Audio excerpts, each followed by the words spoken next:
ഒക്കെ നമ്മൾ ഉപയോഗിക്കുന്ന പല നിത്യജീവിതത്തിൽ ഉപയോഗിക്കുന്ന പല ഡിവൈസുകളിലും നമ്മുടെ വീട്ടിലൊക്കെ ഉപയോഗിക്കുന്ന പല ഡിവൈസുകളിലും അത് ഉപയോഗിക്കുന്നുണ്ട്. ഉദാഹരണം പറയുകയാണെങ്കിൽ നിങ്ങൾ മൊബൈൽ ഫോൺ യൂസ് ചെയ്യുന്നുണ്ട്. ഈ മൊബൈൽ ഫോൺ യൂസ് ചെയ്യുമ്പോഴേ നിങ്ങൾ മൊബൈൽ ഫോൺ ചാർജ് ചെയ്യാറുണ്ട്. ഈ ചാർജർ എന്ന് പറയുന്നത് നിങ്ങൾ ഒരു ചാർജർ എടുത്ത് ഒരു കേടായ ചാർജർ എടുത്ത് പൊട്ടിച്ചു നോക്കുക. കാരണം നിങ്ങൾക്ക് അതിൻ്റെ അകത്ത് ഞാൻ ഇന്ന് പഠിപ്പിക്കുന്ന പല കമ്പോണന്റ് റെസിസ്റ്റർ, കപ്പാസിറ്റർ, ഇനി അങ്ങോട്ട് പഠിപ്പിക്കാൻ പോകുന്ന ട്രാൻസ്ഫോമർ റിലേറ്റഡ് ആയിട്ടുള്ള പല കാര്യങ്ങളും അതിൻ്റെ അകത്തുണ്ട്. എന്താണ് ഇതിന്റെ ഉപയോഗം? ഇത് ഉപയോഗിക്കുന്നത് കൊണ്ട് നമുക്ക് എന്ത് അഡ്വാൻറ്റേജ് ആണ് ഉള്ളത്? ഇപ്പൊ സിമ്പിളായിട്ട് മൊബൈൽ ഫോണിന്റെ കേസിൽ ഞാൻ നിങ്ങൾക്ക് പറഞ്ഞുതരാം. നിങ്ങൾക്ക് വീട്ടിൽ കിട്ടുന്നത് AC ആണ്, ആൾട്ടർനേറ്റിംഗ് കറണ്ട്. നിങ്ങളുടെ മൊബൈൽ ഫോൺ വർക്ക് ചെയ്യുന്നത് DC-യിലാണ്, ഡയറക്റ്റ് കറണ്ടിലാണ്. അരെ AC-യെ വീട്ടിൽ കിട്ടുന്ന AC-യെ KSEB നമുക്ക് തരുന്ന AC-യെ നമുക്ക് DC ആക്കേണ്ടതായിട്ടുണ്ട്. അരം ഈ DC ആക്കുന്നത് പല ഇലക്ട്രോണിക് കമ്പോണൻസും യൂസ് ചെയ്തിട്ടാണ്. അരം ആ ഇലക്ട്രോണിക് കമ്പോണൻസ്, അവയുടെ ഉപയോഗം, അവയുടെ സ്പെസിഫിക്കേഷൻസ്, ഇതാണ് നമ്മൾ ഇലക്ട്രോണിക്സില്, ബേസിക് ഇലക്ട്രോണിക്സില് ഏറ്റവും ഇമ്പോർട്ടൻ്റ് ആയിട്ട് മനസ്സിലാക്കേണ്ട കാര്യം. ഇനി ഈ ഇലക്ട്രോണിക്സ് ഉപകരണങ്ങളുടെ ഒരു കാലഘട്ടം എന്ന് പറഞ്ഞു കഴിഞ്ഞാൽ നിങ്ങൾക്കറിയാം, നമ്മള് ആദ്യ കാലഘട്ടങ്ങളിൽ നമ്മളുടെ വീട്ടിലെ TV ഒക്കെ വലിയ സൈസ് ഉള്ളതായിരുന്നു. എന്നാൽ ഇന്ന് TVയുടെ സൈസൊക്കെ തീരെ ചെറുതാണ്, അല്ലേ? അന്നേരം പണ്ട് കാലഘട്ടങ്ങളിൽ ഉപയോഗിച്ചിരുന്ന പല ഇലക്ട്രോണിക് കമ്പോണൻസിന്റെയും സൈസ് അത് നമുക്ക് കുറച്ച് കൊണ്ടുവരാൻ കഴിഞ്ഞു. പണ്ട് ട്രാൻസിസ്റ്ററൊക്കെ ഒത്തിരി ഉപയോഗിക്കുന്നുണ്ടെങ്കിൽ ഇന്ന് നമ്മൾ IC-യിലോട്ട് മാറി, ടെക്നോളജി വളർന്നു, അല്ലേ? ഇന്ന് മൊബൈൽ ഫോണിൽ നിങ്ങൾക്ക് 5G കിട്ടും. ടെക്നോളജി അത്രമാത്രം വളർന്നു. അത്രമാത്രം ടെക്നോളജി നമുക്ക് ഇവിടെ വളർന്നിട്ടുണ്ടെങ്കിൽ അതിനെല്ലാം പിന്നിൽ ഈ ഇലക്ട്രോണിക്സ് ഉണ്ട് എന്നുള്ളത് ഒരു യാഥാർത്ഥ്യമാണ്. അതിനെക്കുറിച്ച്, ആ ഇലക്ട്രോണിക്സിന്റെ വളർച്ചയെക്കുറിച്ച് കൂടുതൽ മനസ്സിലാക്കണമെങ്കിൽ ഈ സബ്ജക്റ്റ് നല്ല രീതിയിൽ നിങ്ങൾ മനസ്സിലാക്കേണ്ടതായിട്ടുണ്ട്. അതാണ് നമ്മൾ ഈ ക്ലാസ്സുകളിൽ മെയിനായിട്ട് നിങ്ങളെ പഠിപ്പിക്കുന്നത്. അതുപോലെ തന്നെ നിങ്ങളുടെ ലെറ്റിന്റെ എക്സാമിന് ഒബ്ജക്റ്റീവ് ടൈപ്പ് ക്വസ്റ്റ്യൻസ് വളരെ എളുപ്പത്തിൽ ചെയ്യുക എന്നുള്ളതാണ് നമ്മളുടെ ഒരു ലക്ഷ്യം. ആ ഒരു ലക്ഷ്യത്തിലേക്ക് എത്താൻ വേണ്ടി നിങ്ങൾ ഇലക്ട്രോണിക്സ് ക്ലാസ്സുകളിൽ നിന്ന് നിങ്ങൾ ഫുൾ അറ്റൻഡ് ചെയ്ത് കഴിഞ്ഞാൽ നിങ്ങൾക്ക് ഫുൾ മാർക്ക് ഉറപ്പാണ്. നമ്മൾ ഒരു ഇൻട്രൊഡക്ഷൻ പറഞ്ഞതേ ഉള്ളൂ. ആ ഇൻട്രൊഡക്ഷനിൽ നിങ്ങൾക്ക് എന്താണ് ഇലക്ട്രോണിക്സ്, അതിന്റെ പ്രയോജനങ്ങളെ കുറിച്ച് ഞാൻ പറഞ്ഞു തന്നേ ഉള്ളൂ. നമുക്ക് നമ്മുടെ ടോപ്പിക്കിലോട്ട് പോകാം. ഈ ടോപ്പിക്കില് മെയിൻ ആയിട്ട് നമ്മൾ ബേസിക് കമ്പോണൻസ്, റെസിസ്റ്റേഴ്സ് വളരെ ഇമ്പോർട്ടൻ്റ് ആണ്. അതുപോലെ തന്നെ കപ്പാസിറ്റേഴ്സ്, അതുപോലെ തന്നെ ഇൻഡക്റ്റേഴ്സ്, ഇതൊക്കെ വളരെ ഇമ്പോർട്ടൻ്റ് ആണ്. അതുപോലെ തന്നെ നമ്മൾ സെമി കണ്ടക്ടേഴ്സ് പഠിക്കും, സെമി കണ്ടക്ടേഴ്സിന്റെ ആപ്ലിക്കേഷൻ പഠിക്കും, ഡയോഡ് പഠിക്കും. ഞാൻ നേരത്തെ പറഞ്ഞു, നമ്മുടെ മൊബൈൽ ഫോണിന്റെ ചാർജർ AC-യെ DC ആക്കി മാറ്റുന്നുണ്ടെങ്കിൽ ആ AC-യെ DC ആക്കുന്ന പ്രവർത്തനത്തിന് നമ്മളെ സഹായിക്കുന്ന ഒരു മെയിൻ കമ്പോണന്റ് ആണ് ഡയോഡ് എന്ന് പറയുന്നത്. നിങ്ങൾ കേട്ടിട്ടുണ്ടാകും, നമ്മൾ ഇനി പഠിക്കും, എന്നാലും ഞാൻ പറയുന്നു, റെക്ടിഫിക്കേഷൻ. ഇത് വളരെ ഇമ്പോർട്ടന്റ് ആയിട്ടുള്ള ഒരു ഒബ്ജക്റ്റീവ് ടൈപ്പ് ക്വസ്റ്റ്യൻ ആണ്. ലെറ്റിന്റെ പല എക്സാമിനും ചോദിച്ചിട്ടുള്ള ഒരു ക്വസ്റ്റ്യൻ ആണ്. ഞാൻ നിങ്ങൾക്ക് ഇതിന്റെ ആപ്ലിക്കേഷൻ പറഞ്ഞു തന്നു. AC-യെ DC ആക്കണം, അതിനെയാണ് റെക്ടിഫിക്കേഷൻ എന്ന് പറയുന്നത്. അതിനെ നമ്മളെ സഹായിക്കുന്ന കമ്പോണന്റ് ആരാണ്? ഡയോഡാണ്. പഠിച്ചു വെക്കുക, ഡയോഡിന്റെ ആപ്ലിക്കേഷൻ വളരെ വളരെ വളരെ ഇമ്പോർട്ടന്റ് ആയിട്ടുള്ള ഒബ്ജക്റ്റീവ് ടൈപ്പ് ക്വസ്റ്റ്യൻ, റെക്ടിഫിക്കേഷൻ, അല്ലേ? ഇതിന്റെ പ്രാക്ടിക്കൽ ആപ്ലിക്കേഷൻ ഞാൻ പറഞ്ഞു. നമ്മളുടെ വീട്ടില് KSEB നമുക്ക് കൊണ്ടുവരുന്നത് AC ആണ്. നമ്മളുടെ മൊബൈൽ ഫോണിൽ നമ്മൾ ഉപയോഗിക്കുന്നത് പല ഇലക്ട്രോണിക് ഡിവൈസും വർക്ക് ചെയ്യുന്നത് DC-യിലാണ്.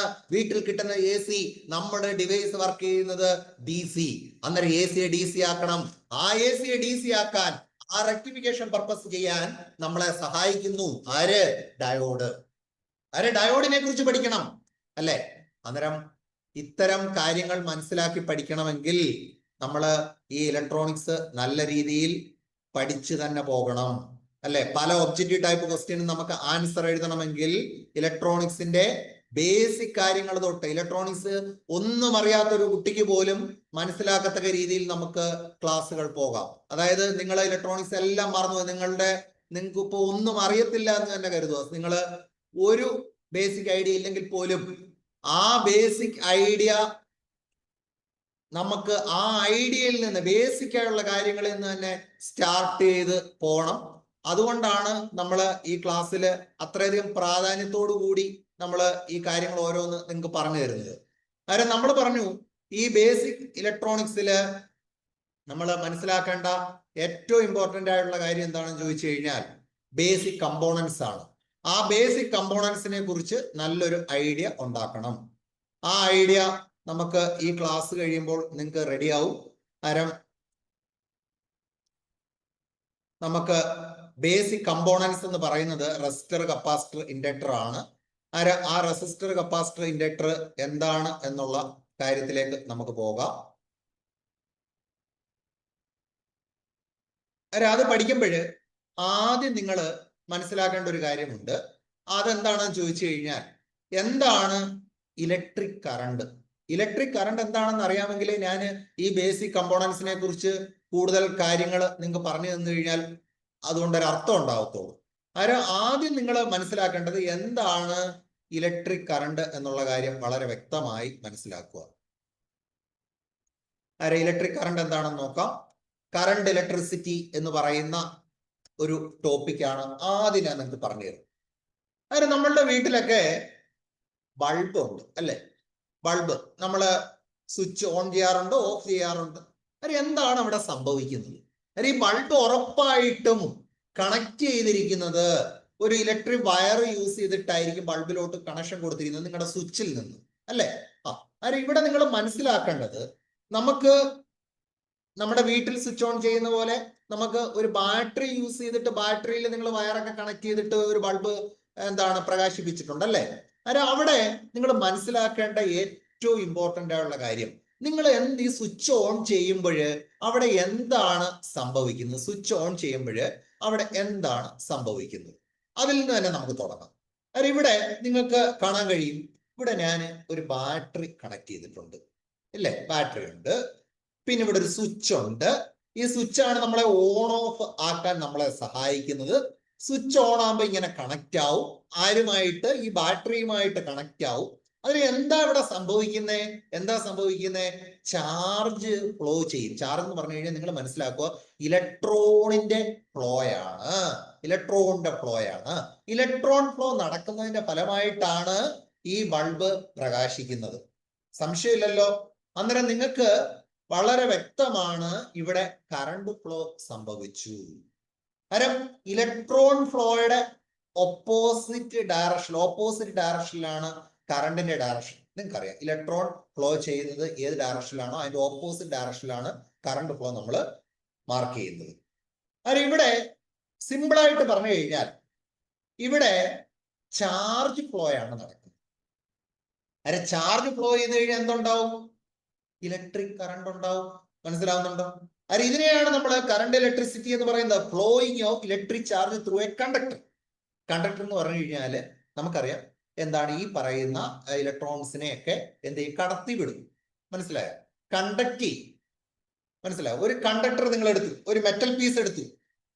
ആ മെറ്റൽ പീസിൽ ഒരു സൈഡില് നിങ്ങൾ ഇലക്ട്രിക് കറണ്ട് കടത്തി വിട്ടിട്ട് മറ്റേ സൈഡിൽ പിടിച്ചു കഴിഞ്ഞാൽ നിങ്ങൾക്ക് ഷോക്ക് അടിക്കും. എന്തുകൊണ്ടാണ്? ആ ഒരു മെറ്റൽ പീസ് ആ ഒരു ചാർജിന് അതിന്റെ അകത്തൂടെ വളരെ എളുപ്പത്തിൽ കടത്തിവിടും. അതേസമയം ഒരു തടിയാണെങ്കിൽ അങ്ങനെ കടത്തിവിടത്തില്ല. തടി ഇൻസുലേറ്ററാണ്. അതാണ് വ്യത്യാസം. മനസ്സിലാവുന്നുണ്ടോ? ഇവിടെ ഒരു കണ്ടക്ടറിൽ കൂടെ നിങ്ങൾക്ക് ചാർജ് ഫ്ലോ നടക്കുന്നുണ്ടെങ്കിൽ നമ്മൾ അതിനെ കറണ്ട് ഇലക്ട്രിസിറ്റി എന്നാ പറയുന്നത് അല്ലേ? ഇവിടെ നമുക്ക് ഈ കറണ്ട് ഫ്ലോ ചെയ്യുന്ന ഈ പാത്ത് നിങ്ങൾ നോക്കി മനസ്സിലാക്കി അല്ലേ? ഈ പാത്ത് നിങ്ങൾ ഒന്ന് നോക്കി. ഞാനിവിടെ വരച്ചേക്കുന്നത് ബാറ്ററി ഉണ്ട്, ബൾബുണ്ട്. ബാറ്ററിയിൽ നിന്ന് ബൾബിലോട്ട് പോയേക്കുന്ന വഴി വളരെ വ്യക്തമായിട്ട് നോക്കി മനസ്സിലാക്കുക. ഈ വഴി നിങ്ങൾ നോക്കുമ്പോൾ നിങ്ങൾക്ക് മനസ്സിലാവുന്ന ഒരു കാര്യം നോക്കി, സ്വിച്ച് കണക്ട് ചെയ്ത് കഴിഞ്ഞാൽ സ്വിച്ച് ഈ രണ്ട് പോയിന്റുകൾ കണക്ട് ഓൺ പൊസിഷൻ അല്ലെ, അല്ലെങ്കിൽ സ്വിച്ച് ക്ലോസ്ഡ് എന്ന് പറയും. ആ സമയത്ത് നിങ്ങളുടെ ബാറ്ററിയും ഈ ബൾബുമായിട്ട് ഒരു കണക്ഷൻ, ബാറ്ററിയുടെ പോസിറ്റീവിനെ പ്ലസ് എന്ന് ഇട്ടിട്ടുണ്ട്, ഇവിടെ നെഗറ്റീവിനെ നെഗറ്റീവ് എന്നും കൊടുത്തിട്ടുണ്ട് അല്ലെ? ഈ രണ്ട് ടെർമിനൽ. അതായത് ഈ ബാറ്ററിയും ബൾബുമായിട്ട് കണക്ട് ചെയ്യുന്ന ഒരു ക്ലോസ്ഡ് പാത്ത് അല്ലേ? ഇവിടെ ഈ ക്ലോസ്ഡ് പാത്തിൽ കൂടെ കറണ്ട് ഫ്ലോ ചെയ്യത്തുള്ളൂ അല്ലെ? അന്നേരം ഇവിടെ ഈ ക്ലോസ്ഡ് പാത്തിനെയാണ് നമ്മൾ ക്ലോസ്ഡ് ലൂപ്പ് എന്ന് വിളിക്കുന്നത് അല്ലെ?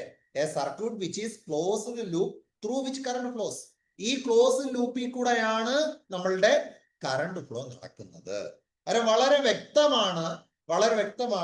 ഇവിടെ നമുക്ക് ഒരു കറണ്ട് ഫ്ലോ നടക്കുന്നുണ്ട്.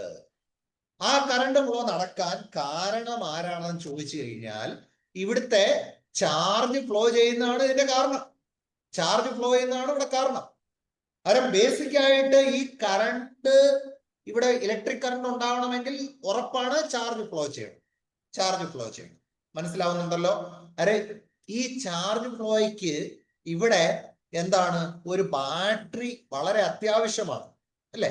ഇപ്പൊ നിങ്ങൾക്കറിയാം, നിങ്ങളുടെ വീട്ടില് ഒരു ടാങ്ക് ഉണ്ടെങ്കിൽ ഈ ടാങ്കിൽ നിന്ന് നിങ്ങൾ ഒരു പൈപ്പ് പുറത്തോട്ട് കണക്ട് ചെയ്തിട്ടുണ്ടെങ്കിൽ, അല്ലെ, നിങ്ങളുടെ വീട്ടിലൊക്കെ മോട്ടോർ ഓൺ ആക്കുമ്പോൾ ടാങ്ക് നിറയുമ്പോൾ എന്താണ്, ഒരു പൈപ്പിൽ നിന്ന് പുറത്തോട്ട് വെള്ളം പോകുന്നതായിട്ട് കാണാം. അല്ല, ഈ ടാങ്ക് നിറയുന്ന സന്ദർഭത്തിൽ എന്താണ്, അവിടെ ഒരു പൊട്ടൻഷ്യൽ പോലെ ഒരു സമ്മർദ്ദം അവിടെ ഉണ്ടായത് കാരണമാണ് ഈ വെള്ളം പുറത്തോട്ട് പോകുന്നത്, അല്ലെ? അന്നേരം ഇവിടെ ഈ ബാറ്ററി എന്ന് പറയുന്നത്, അവിടെ നിങ്ങൾ ബാറ്ററി ഉപയോഗിച്ചിട്ട് ഒരു പൊട്ടൻഷ്യൽ ക്രിയേറ്റ് ചെയ്യുമ്പോഴാണ് ഈ ചാർജിനെ ഒരു സ്ഥലത്ത് നിന്ന് വേറൊരു സ്ഥലത്തോട്ട് ഒഴുക്കി വിടാൻ കഴിയുന്നത്. അത് വളരെ വ്യക്തമാണ്. നമുക്ക് ഒരു പൊട്ടൻഷ്യൽ അവിടെ വേണം, അല്ലെ? ആ പൊട്ടൻഷ്യല് നമുക്ക് ഈ ബാറ്ററി കൊടുക്കുന്നു, അല്ലെ? ഞാൻ പറഞ്ഞു, ഈ ടാങ്കിൽ ഈ വെള്ളം നിറയുമ്പോഴ് അവിടെ ഒരു സമ്മർദ്ദം ഉണ്ടാവുന്നുണ്ട്. അതിന് ഫലമായിട്ട് പുറത്തോട്ട് ആ പൈപ്പ് വഴി അല്ലെങ്കിൽ ഇവിടെ പൈപ്പിന് സിമിലർ ആയിട്ട് ഇവിടെ നിങ്ങൾ ആലോചിച്ച് നോക്കുക, ഇവിടെ ചാർജ് ഫ്ലോ ചെയ്യുന്ന പോലെ അവിടെ വെള്ളം ആ പൈപ്പിൽ കൂടെ എന്താണ് പുറത്തോട്ട് പോകുന്നു. അത് ഇവിടെ നിങ്ങൾ മനസ്സിലാക്കേണ്ട കാര്യം, ഇവിടെ ചാർജ് ഫ്ലോ ചെയ്യണമെങ്കിൽ ആ ചാർജ് ഫ്ലോയ്ക്ക് നമ്മളെ സഹായിക്കുന്നത് ഒരു പൊട്ടൻഷ്യലാണ്. ആ പൊട്ടൻഷ്യല് നമുക്ക് ഈ ബാറ്ററി തരും എന്നുള്ള കാര്യത്തിൽ നിങ്ങൾക്ക് യാതൊരു സംശയവും വേണ്ട. ഉറപ്പായിട്ടും ഈ ബാറ്ററിയാണ് നിങ്ങളെ ഈ ചാർജ് ഫ്ലോ അവിടെ ക്രിയേറ്റ് ചെയ്യുന്നതും അതുവഴി നിങ്ങളെ എന്താണ് ഈ ഇലക്ട്രിക് കറണ്ട് ഒഴുകാൻ സഹായിക്കുകയും ചെയ്യുന്നത്. ആരും നിങ്ങൾക്ക് ഇലക്ട്രിക് കറണ്ട് പഠിച്ചു കഴിഞ്ഞാൽ നമ്മൾ ഉറപ്പായിട്ടും പഠിക്കേണ്ടതാണ് ഇലക്ട്രിക് പൊട്ടൻഷ്യൽ എന്താണെന്നുള്ളത്. ഞാൻ പറയുന്നത് വളരെ വ്യക്തമാണല്ലോ. എന്തെങ്കിലും ഡൗട്ട് ഉണ്ടെങ്കിൽ നിങ്ങൾക്ക് എന്താണ് ഈ പറയുന്ന ചാറ്റിൽ ചോദിക്കാം, അല്ലെങ്കിൽ നിങ്ങളുടെ ഗ്രൂപ്പ് ഉണ്ടല്ലോ, എന്തെങ്കിലും നിങ്ങൾക്ക് സംശയങ്ങൾ ഉണ്ടെങ്കിൽ എന്താണ് ലൈവായിട്ട് നിങ്ങളുടെ ഈ വാട്സപ്പ് ഗ്രൂപ്പിലും നിങ്ങൾക്ക് ചോദിക്കാം. അതിൽ എന്തെങ്കിലും ഡൗട്ട് ഉണ്ടെങ്കിൽ ക്ലാസ് കഴിയുന്നതിന് മുമ്പ് തന്നെ ഞാൻ ഈ ഡൗട്ട് ക്ലിയർ ചെയ്യും. നിങ്ങളൊരു കാര്യം ചെയ്തു കഴിഞ്ഞാൽ മതി, നമ്മളുടെ ഈ ഗ്രൂപ്പില് നിങ്ങൾക്ക് ലിങ്ക് അയച്ചു തന്നേക്കുന്ന ഈ സെയിം ഗ്രൂപ്പില് നിങ്ങളുടെ ഡൗട്ട് നിങ്ങൾക്ക് ചോദിക്കാം. ആർക്കെങ്കിലും ഇന്ററാക്ട് ചെയ്യണമെങ്കിൽ നിങ്ങൾക്ക് മൈക്ക് ഓൺ ചെയ്തിട്ട് ഡൗട്ട് ചോദിക്കാം, അല്ലെങ്കിൽ ചാറ്റിൽ ചോദിക്കാം, അല്ലെങ്കിൽ നിങ്ങൾക്ക് എന്ത് ഡൗട്ട് ഉണ്ടെങ്കിലും സിമ്പിൾ ആയിട്ടുള്ള കാര്യങ്ങളാണെങ്കിൽ പോലും നിങ്ങൾക്ക് ഉറപ്പായിട്ടും ചോദിക്കാം. ഏറ്റവും നല്ലത് നിങ്ങൾ ആ വാട്സപ്പ് ഗ്രൂപ്പിൽ തന്നെ ചോദിക്കുക എന്നുള്ളതാണ്. അതിന് നമുക്ക് എന്ത് ഡൗട്ട് വേണമെങ്കിലും ക്ലിയർ ചെയ്യാം. ഇനി എന്തെങ്കിലും ക്ലിയർ ആവുന്നില്ല, എന്റെ സൗണ്ട് ക്ലിയർ ആവുന്നില്ലെങ്കിൽ നിങ്ങൾ ഉടനെ ഈ വാട്സപ്പ് ഗ്രൂപ്പിൽ പറയുക. എന്തെങ്കിലും സംശയം ഉണ്ടെങ്കിലും വാട്സപ്പ് ഗ്രൂപ്പിൽ നിങ്ങളെല്ലാം മെമ്പേഴ്സ് ആയിട്ടുള്ള ഈ ഗ്രൂപ്പിൽ നിങ്ങൾക്ക് ചോദിക്കാം. ഓക്കെ, അങ്ങനെ നമ്മൾ ഇലക്ട്രിക് പൊട്ടൻഷ്യലിലേക്ക് പോവുകയാണ്. ഇലക്ട്രിക് പൊട്ടൻഷ്യൽ എന്ന് പറഞ്ഞു കഴിഞ്ഞാൽ എന്താണ്? ഇലക്ട്രിക് പൊട്ടൻഷ്യൽ എന്ന് പറഞ്ഞു കഴിഞ്ഞാൽ നിങ്ങൾ എന്താണ് മനസ്സിലാക്കേണ്ടത്?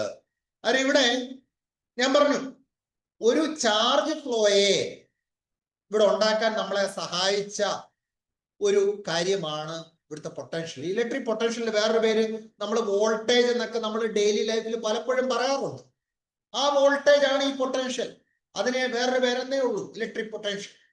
എന്താണ് സിമ്പിൾ ആയിട്ട് ഒരു ഇലക്ട്രിക് പൊട്ടൻഷ്യൽ എന്ന് പറഞ്ഞു കഴിഞ്ഞാൽ, നിങ്ങൾക്ക് ഒരു പോസിറ്റീവ് ചാർജിനെ, യൂണിറ്റ് പോസിറ്റീവ് ചാർജ് എന്ന് പറഞ്ഞത് നമ്മൾ പഠിച്ചു, അല്ലെ? മാറ്ററിന്റെ ഒരു ഫിസിക്കൽ ക്വാണ്ടിറ്റി നമ്മൾ മാറ്ററിന്റെ ഒരു പ്രോപ്പർട്ടി ആയിട്ട് പറയുന്നതാണ് ചാർജ്. നമുക്ക് രണ്ട് ടൈപ്പ് ഉണ്ട്, പോസിറ്റീവ് നെഗറ്റീവ്. നെഗറ്റീവ് ആണെങ്കിൽ നിങ്ങൾ ഇലക്ട്രോൺ എന്ന് പറയും, പോസിറ്റീവ് നമ്മൾ പ്രോട്ടോൺ എന്നൊക്കെ പറയാറുണ്ട്, അല്ലെ? അന്നേരം ഇവിടെ ഒരു പോസിറ്റീവ് ചാർജിനെ ഞാൻ +Q എന്ന് വിളിച്ചു. ഈ ചാർജിനെ ഞാൻ ഇൻഫിനിറ്റി എന്ന് പറയുന്ന പോയിന്റിൽ നിന്ന് എന്ത് ചെയ്തു, എനിക്ക് ഈ ഒരു പോയിന്റിലോട്ട്, ഈ പോയിന്റിനെ ഞാൻ P എന്ന് വിളിച്ചു. ഈ പോസിറ്റീവ് ചാർജിനെ +Q എന്ന് വിളിച്ച പോസിറ്റീവ് ചാർജിനെ ഞാൻ ഇൻഫിനിറ്റിയിൽ നിന്ന് ഈ P എന്ന് പറയുന്ന പോയിന്റിലേക്ക് കൊണ്ടുവരാൻ എന്തുമാത്രം വർക്ക് ഡൺ എടുക്കേണ്ടി വന്നു എന്തുമാത്രം വർക്ക് ഡൺ ചെയ്യേണ്ടി വന്നു. അതിനെയാണ് ഈ പി എന്ന് പറയുന്ന പോയിന്റിലെ പൊട്ടൻഷ്യൽ എന്ന് പറയുന്നത്. അല്ലെങ്കിൽ ആ പി എന്ന് പറയുന്ന പോയിന്റിലെ വോൾട്ടേജ് എനിക്ക് കണ്ടുപിടിക്കണമെങ്കിൽ ഞാൻ ചെയ്യേണ്ട കാര്യം ഇൻഫിനിറ്റിയിൽ നിന്ന് ഒരു പോസിറ്റീവ് ചാർജിനെ എടുത്ത് ആ പോയിന്റിനെ ലക്ഷ്യമാക്കി വരിക. അങ്ങനെ എടുത്തുകൊണ്ട് വരാൻ എന്തുമാത്രം വർക്ക് ഡൺ എനിക്ക് വേണ്ടി വന്നു എന്നുള്ളതാണ് ഇലക്ട്രിക് പൊട്ടൻഷ്യൽ കൊണ്ട് സൂചിപ്പിക്കുന്നത്. വളരെ വ്യക്തമാണല്ലോ. ഇവിടെ നിങ്ങൾക്ക് മനസ്സിലായി? എന്ത് മനസ്സിലായി? ഇലക്ട്രിക് പൊട്ടൻഷ്യൽ എന്ന് പറഞ്ഞു കഴിഞ്ഞാൽ ഒരു യൂണിറ്റ് പോസിറ്റീവ് ചാർജിനെ നമ്മൾ എടുത്ത ഒരു പോയിന്റിലേക്ക് കൊണ്ടുവരണം. എവിടുന്ന്? ഇൻഫിനിറ്റി എന്ന് പറയുന്ന പോയിന്റിൽ നിന്ന് ഇങ്ങനെ കൊണ്ടുവരാൻ എടുത്ത വർക്ക് ഡൺ ആണ് ഇ പി എന്ന് പറയുന്ന പോയിന്റിലെ പൊട്ടൻഷ്യൽ. ഇനി ഇലക്ട്രിക് പൊട്ടൻഷ്യൽ വോൾട്ടേജിന്റെ SI യൂണിറ്റ് വളരെ ഇമ്പോർട്ടന്റ് ആണ്, വോൾട്ട് ആണ്. ഇതൊരു സ്കെയിലാർ ക്വാണ്ടിറ്റിയാണ്. എന്താണ് സ്കെയിലാർ ക്വാണ്ടിറ്റി എന്ന് പറഞ്ഞു കഴിഞ്ഞാൽ ഇതിന് മാഗ്നിറ്റ്യൂഡ് മാത്രമേ ഉള്ളൂ. മാഗ്നിറ്റ്യൂഡ് മാത്രമുള്ള ഫിസിക്കൽ ക്വാണ്ടിറ്റിയെ സ്കെയിലാർ ക്വാണ്ടിറ്റി എന്ന് പറയും. ഇനി വെക്ടർ ക്വാണ്ടിറ്റി എന്ന് പറഞ്ഞു കഴിഞ്ഞാൽ മാഗ്നിറ്റ്യൂഡും കാണും, ഡയറക്ഷനും കാണും. എന്തൊക്കെ കാണും? മാഗ്നിറ്റ്യൂഡും കാണും, ഡയറക്ഷനും കാണും. മാഗ്നിറ്റ്യൂഡ് മാത്രമേ ഉള്ളെങ്കിൽ നമ്മൾ അതിനെ സ്കെയിലാർ ക്വാണ്ടിറ്റി എന്ന് പറയും. ഇലക്ട്രിക് പൊട്ടൻഷ്യൽ എന്ന് പറയുന്നത് എന്താണ്? ഇത്തരത്തിൽ മാഗ്നിറ്റ്യൂഡ് മാത്രമുള്ള ഒരു ക്വാണ്ടിറ്റിയാണ്, ഫിസിക്കൽ ക്വാണ്ടിറ്റിയാണ്. അതുകൊണ്ട് ഇലക്ട്രിക് പൊട്ടൻഷ്യൽ ക്വാണ്ടിറ്റി എന്ന് നമുക്ക് പറയാം, അല്ലെ? അതൊരു സ്കെയിലാർ ക്വാണ്ടിറ്റിയാണ്. ഇവിടെ നിങ്ങൾ അറിയേണ്ട കാര്യം എന്തൊക്കെയാണെന്ന് ചോദിച്ചു കഴിഞ്ഞാൽ, ഇവിടെ നിങ്ങൾ ഇലക്ട്രിക് പൊട്ടൻഷ്യൽ എന്താണെന്ന് മനസ്സിലാക്കുക. അത് കഴിഞ്ഞിട്ട് നിങ്ങൾ മനസ്സിലാക്കേണ്ട കാര്യം എന്താണ്? ഇതിന്റെ SI യൂണിറ്റ് വോൾട്ട്. ഇതൊരു സ്കെയിലാർ ക്വാണ്ടിറ്റിയാണ്. ഇനി ഞാൻ 2 പോയിന്റ് എടുത്തു. ഒരു പോയിന്റ് P, രണ്ടാമത്തെ പോയിന്റ് Q. ഇവ തമ്മിലുള്ള പൊട്ടൻഷ്യൽ ഡിഫറൻസ് കണ്ടുപിടിക്കണമെങ്കിൽ ഞാൻ എന്ത് ചെയ്യണം? ഈ Q എന്ന് പറയുന്ന പോയിന്റിൽ നിന്ന് നേരത്തെ പറഞ്ഞ പോലെ ഒരു യൂണിറ്റ് പോസിറ്റീവ് ചാർജിനെ Pയിലോട്ട് കൊണ്ടുവരിക. ഇങ്ങനെ കൊണ്ടുവരാൻ എടുത്ത ആകെ വർക്ക് ഡൺ ആണ് ഈ 2 പോയിന്റുകൾ തമ്മിലുള്ള പൊട്ടൻഷ്യൽ ഡിഫറൻസ്. P യും Q തമ്മിലുള്ള പൊട്ടൻഷ്യൽ ഡിഫറൻസ് എന്ന് പറഞ്ഞു കഴിഞ്ഞാൽ നമ്മൾ ഒരു യൂണിറ്റ് പോസിറ്റീവ് ചാർജിനെ Qയിൽ നിന്ന് Pയിലേക്ക് കൊണ്ടുവരാൻ എന്തുമാത്രം വർക്ക് ഡൺ എടുത്തു, അല്ലെ? എന്തുമാത്രം വർക്ക് ഡൺ എടുത്തു? Q എന്ന് പറയുന്ന അല്ലെങ്കിൽ Q0 എന്ന് പറയുന്ന ഒരു ടെസ്റ്റ് ചാർജ്, ഈ Q0 എന്ന് പറയുന്ന പോയിന്റിനെ എന്താണ് ഒരിടത്ത് നിന്ന് മറ്റിടത്തോട്ട് കൊണ്ടുപോകാൻ എന്തുമാത്രം വർക്ക് ഡൺ? വർക്ക് ഡണ്ണിനെ W കൊണ്ട് റെപ്രസെന്റ് ചെയ്തു. നമുക്കറിയാം work done per unit positive charge. അതിനെയാണ് ഇലക്ട്രിക് പൊട്ടൻഷ്യൽ V എന്ന് വിളിക്കുന്നത്. ഇലക്ട്രിക് പൊട്ടൻഷ്യൽ നമ്മൾ എങ്ങനെ കണ്ടുപിടിക്കും? Work done by charge. എന്താണ്? Work done by charge. മനസ്സിലാവുന്നുണ്ടല്ലോ? W/Q ചെയ്ത് കഴിഞ്ഞാൽ എന്ത് കിട്ടും? ഇലക്ട്രിക് പൊട്ടൻഷ്യൽ കിട്ടും. ജനറൽ ആയിട്ട് നമുക്ക് പറയാം W/Q. Q0 എന്ന് പറഞ്ഞാൽ ഞാൻ ഒരു ടെസ്റ്റ് ചെയ്യാൻ ഉപയോഗിച്ച ടെസ്റ്റ് ചാർജ് എന്നേ ഉള്ളൂ അർത്ഥം. ജനറൽ ആയിട്ട് നമുക്ക് Q ഉപയോഗിക്കാം. മനസ്സിലായോ? V = W/Q. ഇത് വെച്ചിട്ട് ചെറിയ ചെറിയ പ്രോബ്ലംസ് ഒക്കെ നമുക്ക് കിട്ടും. W എന്ന് പറയുന്നത് വർക്ക് ഡൺ ആണ്, Q എന്ന് പറയുന്നത് ഇവിടുത്തെ ചാർജ് ആണ്, V പൊട്ടൻഷ്യൽ ആണ്. ക്ലിയർ ആവുന്നുണ്ടല്ലോ? ആ രീതിയിൽ നിങ്ങൾക്ക് കണ്ടുപിടിക്കാം. ഇനി നിങ്ങൾക്ക് പൊട്ടൻഷ്യലും ചാർജുമാണ് തരുന്നതെങ്കിൽ വർക്ക് ഡൺ കാണാൻ ചോദിച്ചു കഴിഞ്ഞാൽ W = V × ആ പൊട്ടൻഷ്യൽ × Q മൾട്ടിപ്ലൈ ചെയ്താൽ മതി. മനസ്സിലാവുന്നുണ്ടല്ലോ? അങ്ങനെ നിങ്ങൾക്ക് ആൻസറിലേക്ക് വളരെ എളുപ്പത്തിൽ എത്തിച്ചേരാൻ കഴിയും. മനസ്സിലാവുന്നുണ്ടോ? W = എന്താണ്? V × Q. W = V × Q. ഈ രീതിയിൽ നമുക്ക്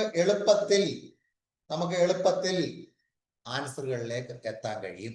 ഇത്രയും ബേസിക് ആയിട്ടുള്ള കാര്യങ്ങൾ നിങ്ങൾ ഒന്ന് മനസ്സിലാക്കുക. നമുക്ക് അടുത്ത പോർഷനിലോട്ട് പോകാം. അടുത്ത പോർഷനിൽ നമുക്ക് കാണാൻ കഴിയുന്നത്, ഇപ്പൊ നമ്മൾ V എന്താണെന്ന് പഠിച്ചു, I എന്താണെന്ന് പഠിച്ചു. ഇലക്ട്രിക് കറണ്ടിനെ I കൊണ്ട് റെപ്രസെന്റ് ചെയ്യും, ഇലക്ട്രിക് പൊട്ടൻഷ്യലിനെ V കൊണ്ട് റെപ്രസെന്റ് ചെയ്യും. Electric current I താണ്ടെ. എന്താണ് ഇലക്ട്രിക് കറണ്ട് I എന്ന് പറഞ്ഞു കഴിഞ്ഞാൽ? ഇലക്ട്രിക് കറണ്ട് I എന്ന് പറഞ്ഞു കഴിഞ്ഞാൽ ഇവിടെ ഞാൻ നേരത്തെ പറഞ്ഞു, ചാർജ് ഫ്ലോ ചെയ്യുമ്പോഴാണ് അവിടെ എന്തുണ്ടാവുന്നത്? ചാർജ് ഫ്ലോ ചെയ്യുമ്പോഴാണ് എന്തുണ്ടാവുന്നത്? നിങ്ങൾ പറഞ്ഞ ഇലക്ട്രിക് കറണ്ട് ഉണ്ടാവുന്നത്.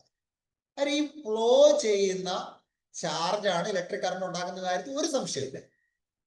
ഇതിന്റെ ഈ ഇലക്ട്രിക് ചാർജ് ഫ്ലോ ചെയ്യുന്നതിന് ഒരു ടൈം റേറ്റ് ഉണ്ട്, ഒരു റേറ്റ് ഓഫ് ചേഞ്ച് ഉണ്ട്. മനസ്സിലായോ? ഏത് റേറ്റിലാണ് ഇത് ചേഞ്ച് ചെയ്യുന്നത്? ഇപ്പൊ ഞാൻ നിങ്ങൾക്ക് കാണിച്ചു തരാം, ശ്രദ്ധയോടെ കേട്ടിരിക്കുക, വളരെ ഇമ്പോർട്ടൻ്റ് ആണ്. ഏത് റേറ്റിലാണ് ഈ ചാർജിന് ചേഞ്ച് ഉണ്ടാകുന്നത്? D by D T. ഇതെന്തിനാ ഉപയോഗിക്കുന്നത്? ഡിഫറൻസിയേഷനിൽ നമ്മൾ കണ്ട D by D T, rate of change എന്ന് പറയും. Rate of change of Q, small Q കൊണ്ട് എഴുതാം, ക്യാപിറ്റൽ ക്യൂ. എന്താണ് ക്യൂ? ചാർജ്. ഈ ചാർജിന്റെ rate of change D by D T. മനസ്സിലായോ? ഇതന്നെയാണ് ടൈം റേറ്റ് എന്ന് പറയുന്നത്. ടൈം റേറ്റ് എന്താ? ഏത് റേറ്റിലാണ് എന്താണ് ഈ ചാർജ് ഫ്ലോ ചെയ്യുന്നത്? ഞാൻ വളരെ സിമ്പിൾ ആയിട്ട് പറയാം, വളരെ സിമ്പിൾ ആയിട്ട് പറയാം. അതായത് നിങ്ങൾക്ക് ഈ ചാർജിന്റെ യൂണിറ്റ് എന്തുവെന്നറിയാമോ? ചാർജിന്റെ യൂണിറ്റ് കൂളംബ് എന്ന് പറയും. ഇലക്ട്രിക് ചാർജിന്റെ യൂണിറ്റ് എന്താ? കൂളംബ് അല്ലെ? ടൈമിന്റെ SI യൂണിറ്റ് നിങ്ങൾക്ക് അറിയാം, സെക്കൻഡ് അല്ലെ? ഇപ്പൊ ഞാൻ പറയുന്നു, ഒരു കൂളം ചാർജ് 1 സെക്കൻഡിൽ ഫ്ലോ ചെയ്തു. മനസ്സിലായോ? ഒരു കൂളം ചാർജ്, എത്ര ചാർജ് ഒഴുകി? 1 കൂളം ചാർജ് 1 സെക്കൻഡിൽ. ഇതിനെയാണ് ടൈം റേറ്റ് എന്ന് പറയുന്നത്. 1 സെക്കൻഡിൽ എത്ര ചാർജ് ഒഴുകി? 1 സെക്കൻഡിൽ എത്ര ചാർജ് ഒഴുകി? മനസ്സിലായോ? അങ്ങനെയാണെങ്കിൽ നമ്മൾ 1 കൂളംബ് ചാർജ് 1 സെക്കൻഡിൽ ഫ്ലോ ചെയ്തെന്ന് കരുതുക. അപ്പോഴാണ് 1 ആംപിയർ കറണ്ട് അവിടെ ഒഴുകിയെന്ന് നമ്മൾ പറയുന്നത്. നമ്മൾ പഠിച്ചിട്ടില്ലേ ഇലക്ട്രിക് കറണ്ടിന്റെ യൂണിറ്റ് ആംപിയർ? ഈ ഇലക്ട്രിക് കറണ്ട് എന്ന് പറയുന്നത് ഒരു സ്കെയിലാർ ക്വാണ്ടിറ്റി ആണ്. സ്കെയിലാർ ക്വാണ്ടിറ്റി എന്ന് പറഞ്ഞാൽ മാഗ്നിറ്റ്യൂഡ് മാത്രമേ ഉള്ളൂ അല്ലേ? അതായത് നിങ്ങളിവിടെ സ്വിച്ച് ഓൺ ചെയ്യുമ്പോൾ ഇവിടെ ബൾബ് പ്രകാശിക്കുന്നു അല്ലേ? അതിന്റെ അർത്ഥം എന്തുണ്ടായി? ഫ്ലോ ഓഫ് ഇലക്ട്രിക് ചാർജ് അവിടെ നടന്നു. ഈ ഇലക്ട്രിക് ചാർജ് ഫ്ലോയുടെ time rate D by D T, differentiation. അതായത് നിങ്ങൾ വളരെ ഇമ്പോർട്ടൻ്റ് ആയുള്ള കാര്യം ഇവിടെ പഠിച്ചു. ഐയുടെ ഇക്വേഷൻ ക്യൂ ബൈ ടി, എന്തുമാത്രം ചാർജ് ഒഴുകി അല്ലേ? അതാണ് നമ്മളിവിടെ മനസ്സിലാക്കേണ്ട വളരെ ഇമ്പോർട്ടൻ്റ് ആയിട്ടുള്ള കാര്യം. ഇതിൽ നിന്ന് നിങ്ങൾക്ക് I equal to Q by T പഠിക്കുന്നതുകൊണ്ടുള്ള വേറൊരു ഗുണം എന്താണെന്ന് അറിയാമോ? ക്യൂ കണ്ടുപിടിക്കാൻ നിങ്ങൾക്ക് ചോദിച്ചു കഴിഞ്ഞാൽ I ഇൻറ്റു ടി ചെയ്താൽ മതി. I കറണ്ട്, ടൈം, എത്ര സെക്കൻഡ് ഫ്ലോ ചെയ്തു എന്നുള്ളത് മനസ്സിലാവുന്നുണ്ടോ? I equal to Q by T, Q equal to I into T. ഇവിടെ ഇലക്ട്രിക് കറണ്ടിന്റെ SI യൂണിറ്റ് ആംപിയർ, ചാർജിന്റെ യൂണിറ്റ് കൂളം. ഇത്രയും കാര്യങ്ങൾ പഠിച്ചാൽ മതി. വളരെ എളുപ്പത്തിൽ നിങ്ങൾക്ക് ആൻസറിലോട്ട് എത്താൻ കഴിയും. ക്ലിയർ ആവുന്നുണ്ടല്ലോ? വളരെ എളുപ്പത്തിൽ നിങ്ങൾക്ക് ആൻസറിലോട്ട് എത്താൻ കഴിയും. ആർക്കെങ്കിലും എന്തെങ്കിലും ഡൗട്ട് ഉണ്ടോ? ഇതുവരെ പറഞ്ഞതിൽ എന്തെങ്കിലും ഡൗട്ട് ഉണ്ടോ? ഇല്ലല്ലോ? വളരെ സിമ്പിൾ ആയിട്ടുള്ള കാര്യമല്ലേ. നമ്മുടെ റെസിസ്റ്റൻസിലോട്ട് വരാൻ വേണ്ടിയാണ് ഇതൊക്കെ പറയുന്നത്. വളരെ ശ്രദ്ധിച്ച് കേട്ടോണം. നിങ്ങൾ ഏറ്റവും ഇമ്പോർട്ടൻ്റ് ഉള്ള കാര്യത്തിലേക്കാണ് ഇനി പോകാൻ പോകുന്നത്. അതിൽ നിന്ന് റെസിസ്റ്റൻസ് പഠിക്കുമ്പോൾ നമുക്ക് ഇഷ്ടംപോലെ ക്വസ്റ്റ്യൻസ് കിട്ടും. അതിൽ നിന്ന് നമുക്ക് എളുപ്പത്തിൽ ക്വാളിഫൈ ആവാൻ പറ്റും. ഇലക്ട്രോണിക്സിലെ ക്വസ്റ്റ്യൻസ് നമ്മൾ പരിചയപ്പെട്ട് കഴിഞ്ഞാൽ, പഠിക്കുമ്പോഴും ഓരോ കാര്യങ്ങൾ പഠിച്ചു പോകുമ്പോഴും നിങ്ങൾക്ക് ഇത് വളരെ സിമ്പിൾ ആയിട്ട് തോന്നും ഈ സബ്ജക്റ്റ്. അതാണ് നമ്മൾ ഏറ്റവും ബേസിക് കാര്യങ്ങളാണ് പറയുന്നത്. ഇതുവരെ ഇലക്ട്രോണിക്സ് ഒന്നും അറിയാത്ത ഒരാൾക്ക് പോലും ഈ ക്ലാസ് കഴിയുമ്പോൾ ബേസിക് കാര്യങ്ങൾ മനസ്സിലാക്കി തരും. അതുകൊണ്ട് ക്ലാസ് വളരെ കേട്ടിരിക്കുക. എന്ത് ഡൗട്ട് ഉണ്ടെങ്കിലും ചോദിക്കാം. വളരെ സിമ്പിൾ ആയിട്ടുള്ള കാര്യങ്ങളാണ് പറയുന്നത്.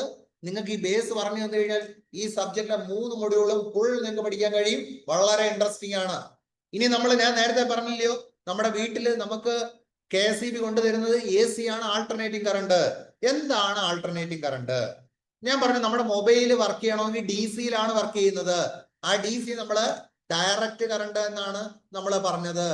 അതായത് നമുക്ക് ഈ പറയുന്ന ഈ AC DC എന്ന് പറയുന്ന കാര്യങ്ങളിൽ നിന്ന് എന്തൊക്കെ കാര്യങ്ങൾ നമുക്ക് നോക്കാൻ കഴിയും എന്നുള്ളതിലേക്ക് നമുക്ക് പോകാം.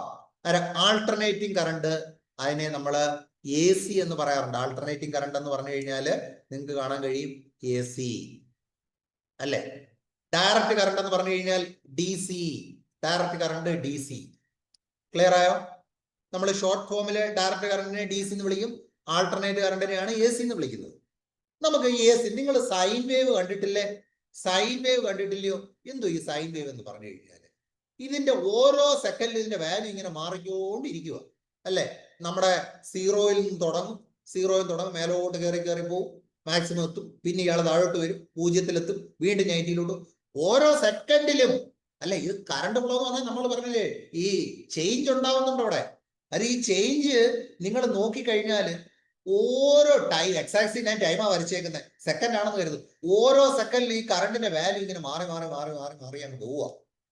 അതിന്റെ അർത്ഥം ഈ ഇലക്ട്രിക് കറണ്ട് പീരിയോഡിക് ആയിട്ട് എന്ത് ചെയ്യുന്നു, അതിന്റെ ഡയറക്ഷൻ മാറുക. നിങ്ങൾ ഇങ്ങോട്ട് നോക്കിയേ, വളരെ ഇൻട്രസ്റ്റിംഗ് ആണ്. ഇവിടെ ഇതിന്റെ ഡയറക്ഷൻ മാറിക്കൊണ്ടിരിക്കുന്നത് നിങ്ങളെ ഒന്ന് നോക്ക്, ഇങ്ങോട്ട് നോക്കി. ഇപ്പൊ വോൾട്ടേജ് വേണമെങ്കിലും കറണ്ട് വേണമെങ്കിലും നമുക്ക് വരയ്ക്കാൻ കഴിയും. അതായത് ഇപ്പൊ ഇതൊരു ഇലക്ട്രിക് കറണ്ട് ആണ് നിങ്ങൾ കരുതി, ഇവിടെ നമ്മുടെ വൈ ആക്സിസ് വോൾട്ടേജിന്റെ ആണ് മാർക്ക് ചെയ്തേക്കുന്നത്. ഇലക്ട്രിക് കറണ്ട് ആയാലും നമുക്ക് ഇതേപോലെ ആണ് കാണാൻ കഴിയുന്നത്. ഇവിടെ നിങ്ങൾ നോക്കി, ഓരോ സെക്കൻഡിൽ നോക്കി, ആദ്യം ഈ പോസിറ്റീവ് ഡയറക്ഷനായിരുന്നു, പിന്നെ വന്ന് നെഗറ്റീവ് ഡയറക്ഷൻ, വീണ്ടും താണ്ട പോസിറ്റീവ് ഡയറക്ഷൻ, വീണ്ടും നെഗറ്റീവ് ഡയറക്ഷൻ, പോസിറ്റീവ്. തീർന്നു, ഇവിടെ കൊണ്ട് തീർന്നില്ല, വീണ്ടും ഇങ്ങോട്ട് പോകുന്നുണ്ട് കേട്ടോ, നെഗറ്റീവ് പോസിറ്റീവ്, ഇവിടെയും പോകുന്നുണ്ട് നെഗറ്റീവ് പോസിറ്റീവ്. ഇയാൾ ഇങ്ങനെ പൊയ്ക്കൊണ്ടിരിക്കുക, മനസ്സിലായോ? അതായത് റിപ്പീറ്റ് ചെയ്യുന്ന ആളാ ഇയാള്, അല്ലെ? റിപ്പീറ്റ് ചെയ്യുമ്പോഴും ഓരോ സമയത്തും ഇതിന്റെ direction positive direction negative direction, positive direction negative direction. ഇവിടെ ഡയറക്ഷൻ ചേഞ്ച് ഉണ്ടാവുകയാണ്, മനസ്സിലാവുന്നുണ്ടോ? ഡയറക്ഷൻ ചേഞ്ച് ഉണ്ടാവുകയാണ്.